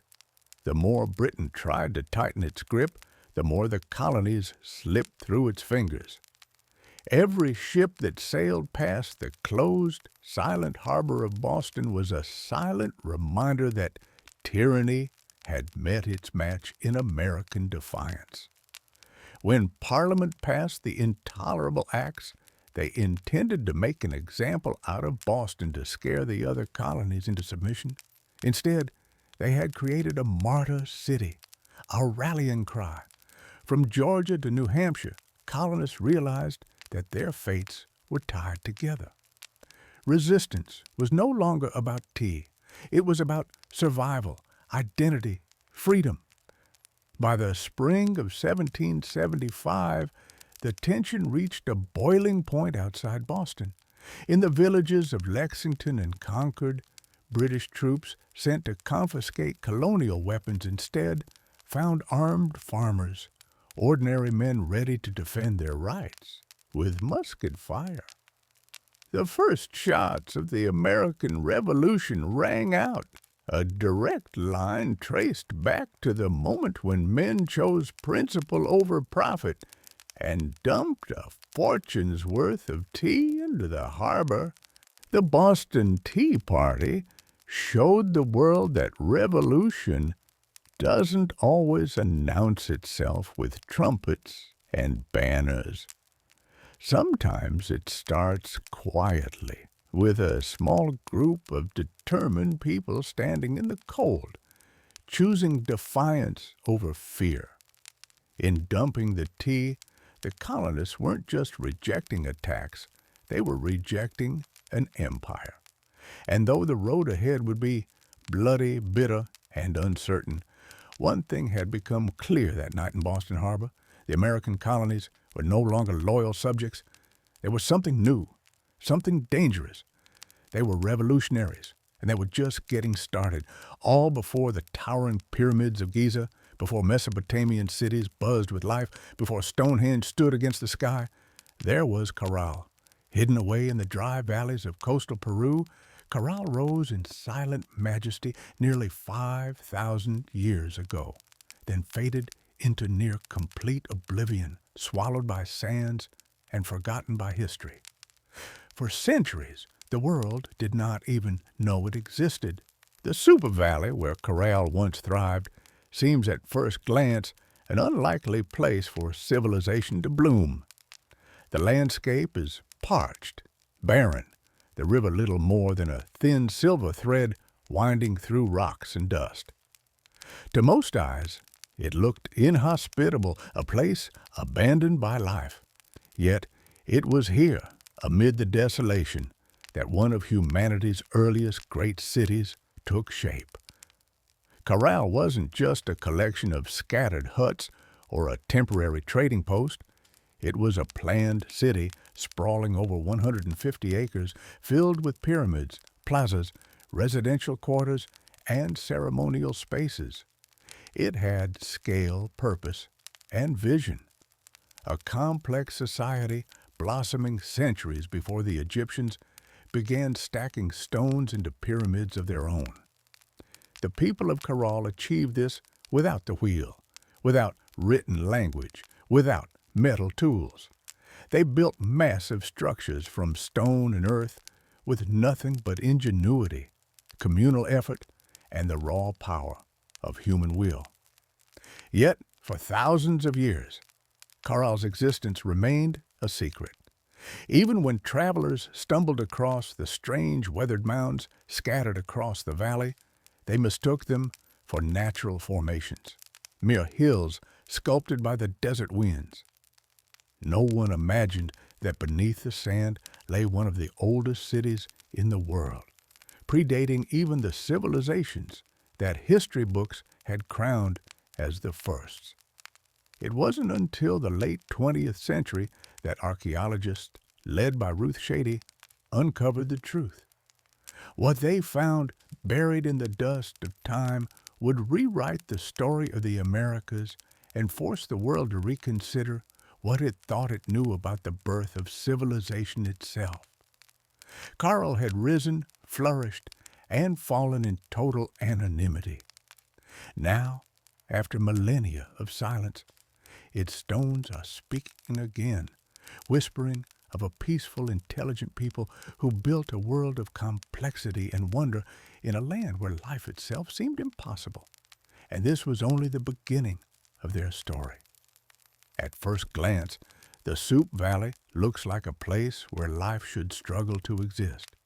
Harsh winds sweep across endless stretches of sand and stone.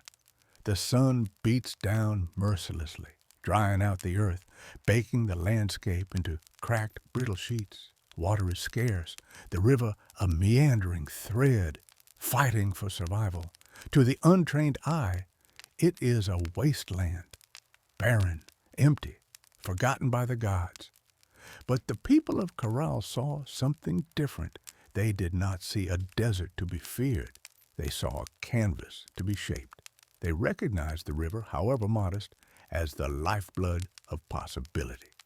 And so, with patience, ingenuity, and sheer determination, they turned this unforgiving place into a thriving oasis of life and culture. Their first victory was agriculture. They learned to tame the river's seasonal floods, building simple but brilliant irrigation systems that channeled water across the valley floor. Where others saw sand and dust, they coaxed green shoots of hope, cotton, beans, squash, guava, sweet potatoes. Cotton, in particular, became their treasure. It was spun into fishing nets and textiles, fueling trade with coastal villages and creating bonds that stretched far beyond their desert home.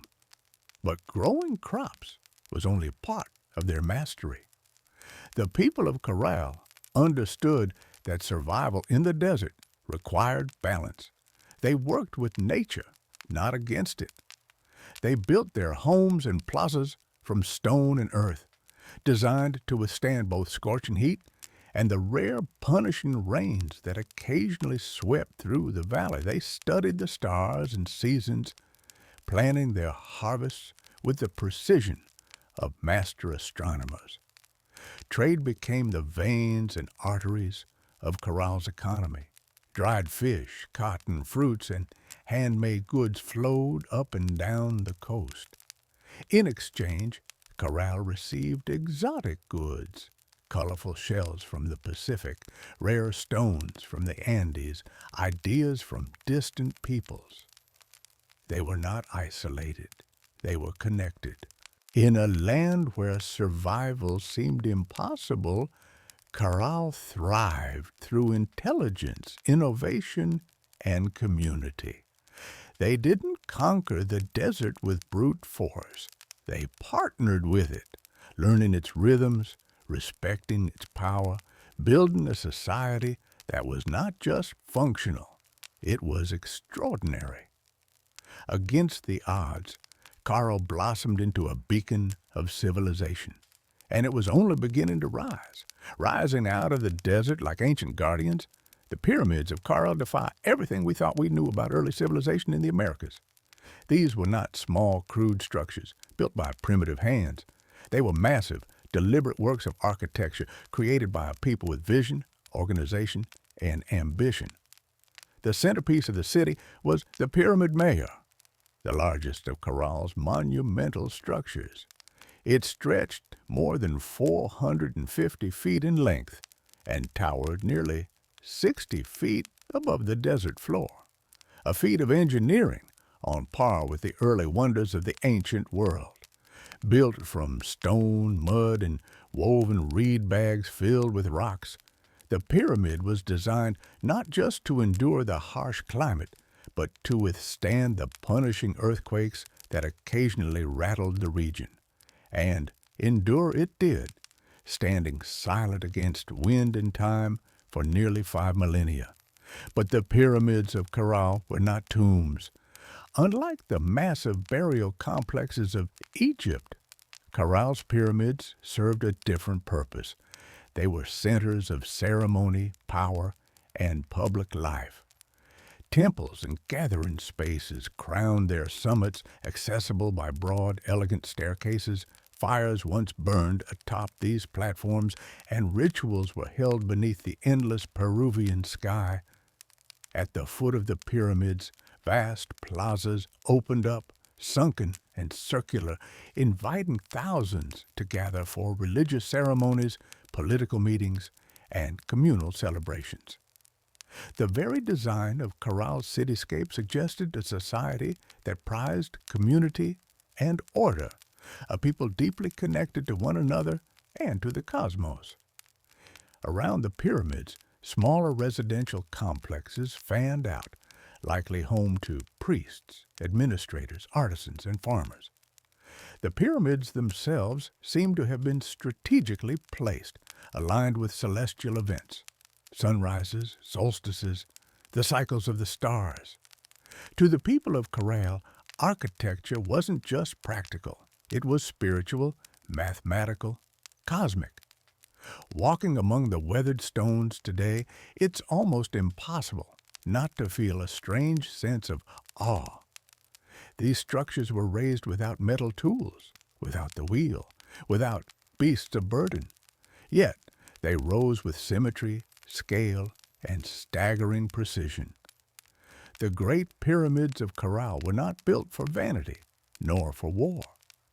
They were built to connect earth and sky, community and cosmos, humanity and eternity. And they still whisper across the sands, telling a story that refuses to be forgotten. Among the ruins of Corral, there is something profoundly different, something that sets it apart from so many ancient civilizations. No weapons have been found buried beneath its sands. No defensive walls circle its plazas. No mass graves hint at bloody conquest or internal strife. Unlike the kingdoms that rose and fell through war, Carl was a society built on peace. It's a revelation that defies expectations. Here was a civilization that flourished not through violence, but through cooperation, trade, and shared belief. The people of Corral seem to have invested their energy not in armies or fortresses, but in architecture, astronomy, music, and communal life. Their plazas and pyramids weren't monuments to victory over enemies. They were centers of celebration, worship, and governance. This was a civilization that chose to gather rather than conquer, to negotiate rather than destroy. Trade was the lifeblood of Carl's success. Cotton grown along the fertile riverbanks was spun into fishing nets that were traded with coastal communities. In return, Corral received dried fish, an essential source of protein and exotic goods from faraway places. Colorful shells from the Pacific, precious stones from the highlands, and even rare tropical fruits from distant valleys. This wide network of trade stitched the region together, binding far-flung communities into a peaceful web of mutual benefit. And in the center of it all, Corral thrived as a cultural and economic hub. Religious and ceremonial life played a vital role in maintaining social harmony. The city's grand public spaces and sunken plazas likely served as stages for rituals that united the people under shared spiritual beliefs. Music filled these gatherings. Flutes carved from condor bones, drums made from deer hides, creating soundscapes that echoed across the desert, tying individual lives to something greater. Leadership, too, appeared to rely less on military strength and more on spiritual authority and civic organization. The city's leaders must have coordinated massive construction projects, seasonal agricultural cycles, and complex trade agreements, all without leaving behind the brutal scars of war. In an ancient world so often defined by conflict, Corral stands as a shining exception, a reminder that civilization does not have to rise on the broken backs of the conquered. It can instead be built by the quiet power of collaboration, creativity, and trust. At Corral, the stones still seem to hum with echoes of a world long gone. It was not just a city of buildings and trade, it was a city alive with sound, ceremony, and spiritual rhythm. Music and ritual were woven into the very heartbeat of Coral civilization. Archaeologists, digging carefully through the dry sands, uncovered a treasure trove of ancient instruments. Flutes crafted from the bones of condors and pelicans, whistles fashioned from deer antlers, small drums stretched with animal hides. These artifacts were not simple toys. They were crafted with care, tuned to specific notes, designed to carry sound across the wide-open plazas of the city. In a world without written language, music spoke the language of the soul. Imagine it. The low thrum of drums rising at dusk, flutes keening like the desert wind, feet stamping on the sunken plazas as hundreds gathered under the fading light. Fires would crackle atop the pyramid platforms. Priests, dressed in intricate woven garments, would chant to the gods of the river, the earth, the stars. In those moments, Corral was not just a city, it was a symphony. The layout of Corral itself suggests that ritual life was at its core. The grand plazas were not mere open spaces. They were stages for communal ceremonies, carefully designed to draw people together. The sunken circular courts acted like ancient amphitheaters, focusing sound and sight onto the rituals performed at their centers. And above them all, the pyramids loomed not as tombs, but as sacred mountains built by human hands, linking the earth to the heavens. Rituals likely marked the turning of the seasons, the cycles of planting and harvest, the movements of the stars. Music was not just entertainment. It was a bridge between people, between nature and the divine, between the known and the mysteries beyond. No violent murals, no terrifying gods of war, no bloodthirsty sacrifices. In Corral, the spiritual world seems to have been one of harmony, celebration, and reverence. Even today, when the desert wind whistles through the ruins, you can almost hear it, the faint strains of ancient music, the forgotten songs of a people who found beauty, meaning, and connection in the heart of the harsh, endless sand. Corral wasn't just a place of music, trade, and ritual. It was a marvel of engineering, a testament to human ingenuity in one of the harshest landscapes on earth.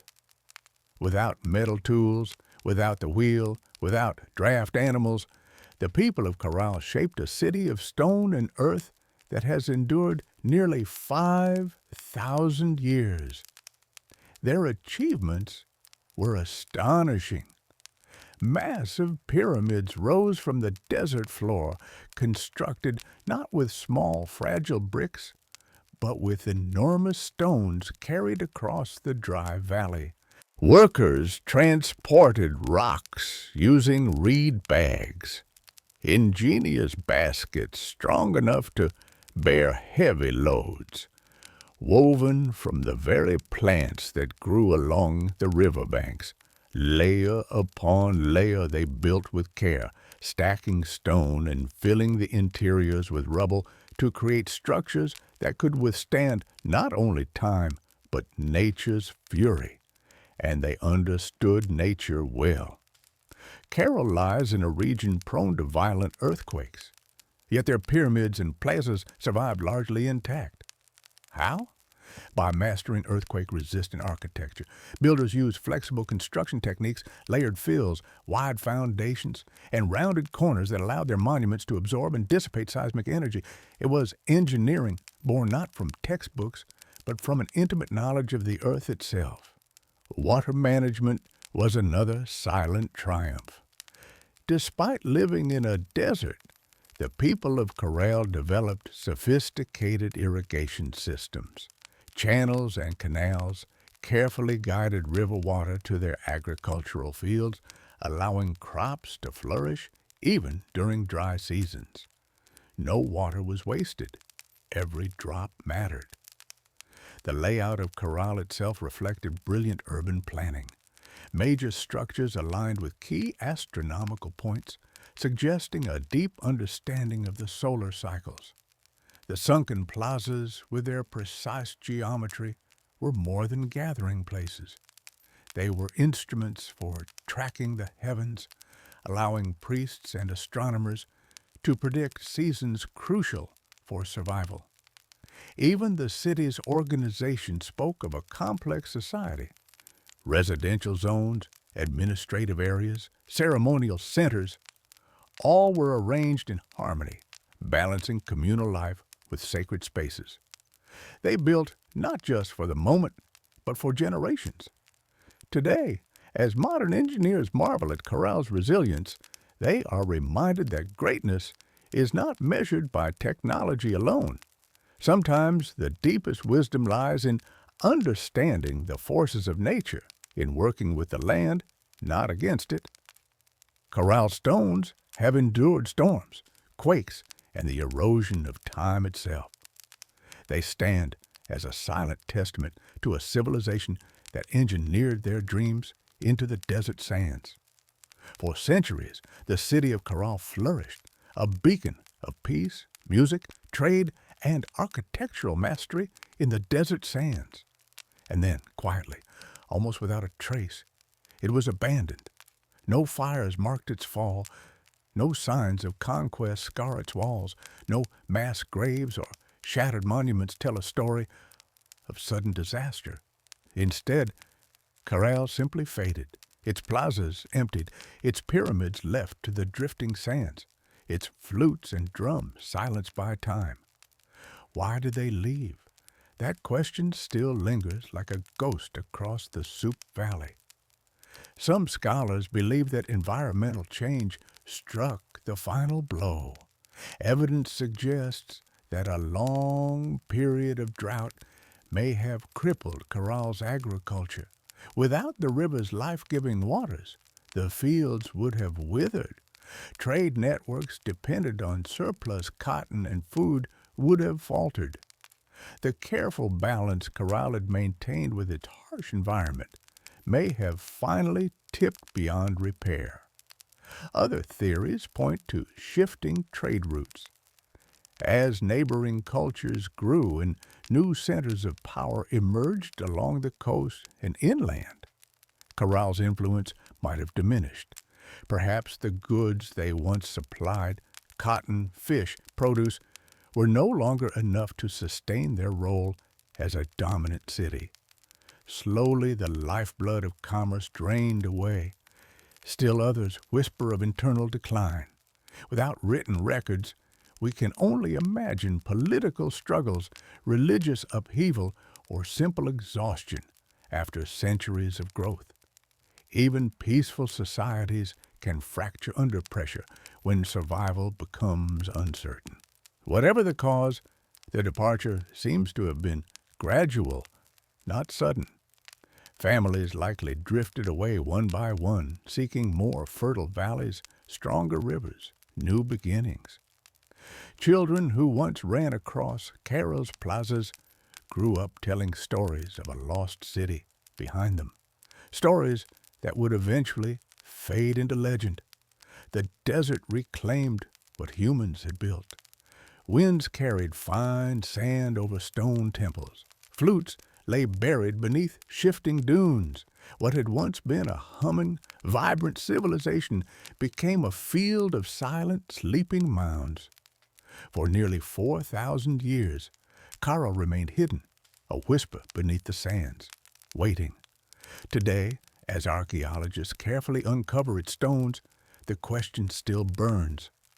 How does a city so advanced, so beautifully crafted, simply vanish? Perhaps the truth is that even the greatest civilizations, no matter how wise or peaceful, are still fragile. Threads woven into the tapestry of time, forever vulnerable to the unseen forces of change. For millennia, Corral lay forgotten, buried beneath the silent sands of the Soup Valley. Travelers passed the strange rounded hills that dotted the landscape, never suspecting that beneath their feet lay the ruins of a civilization older than the pyramids of Egypt.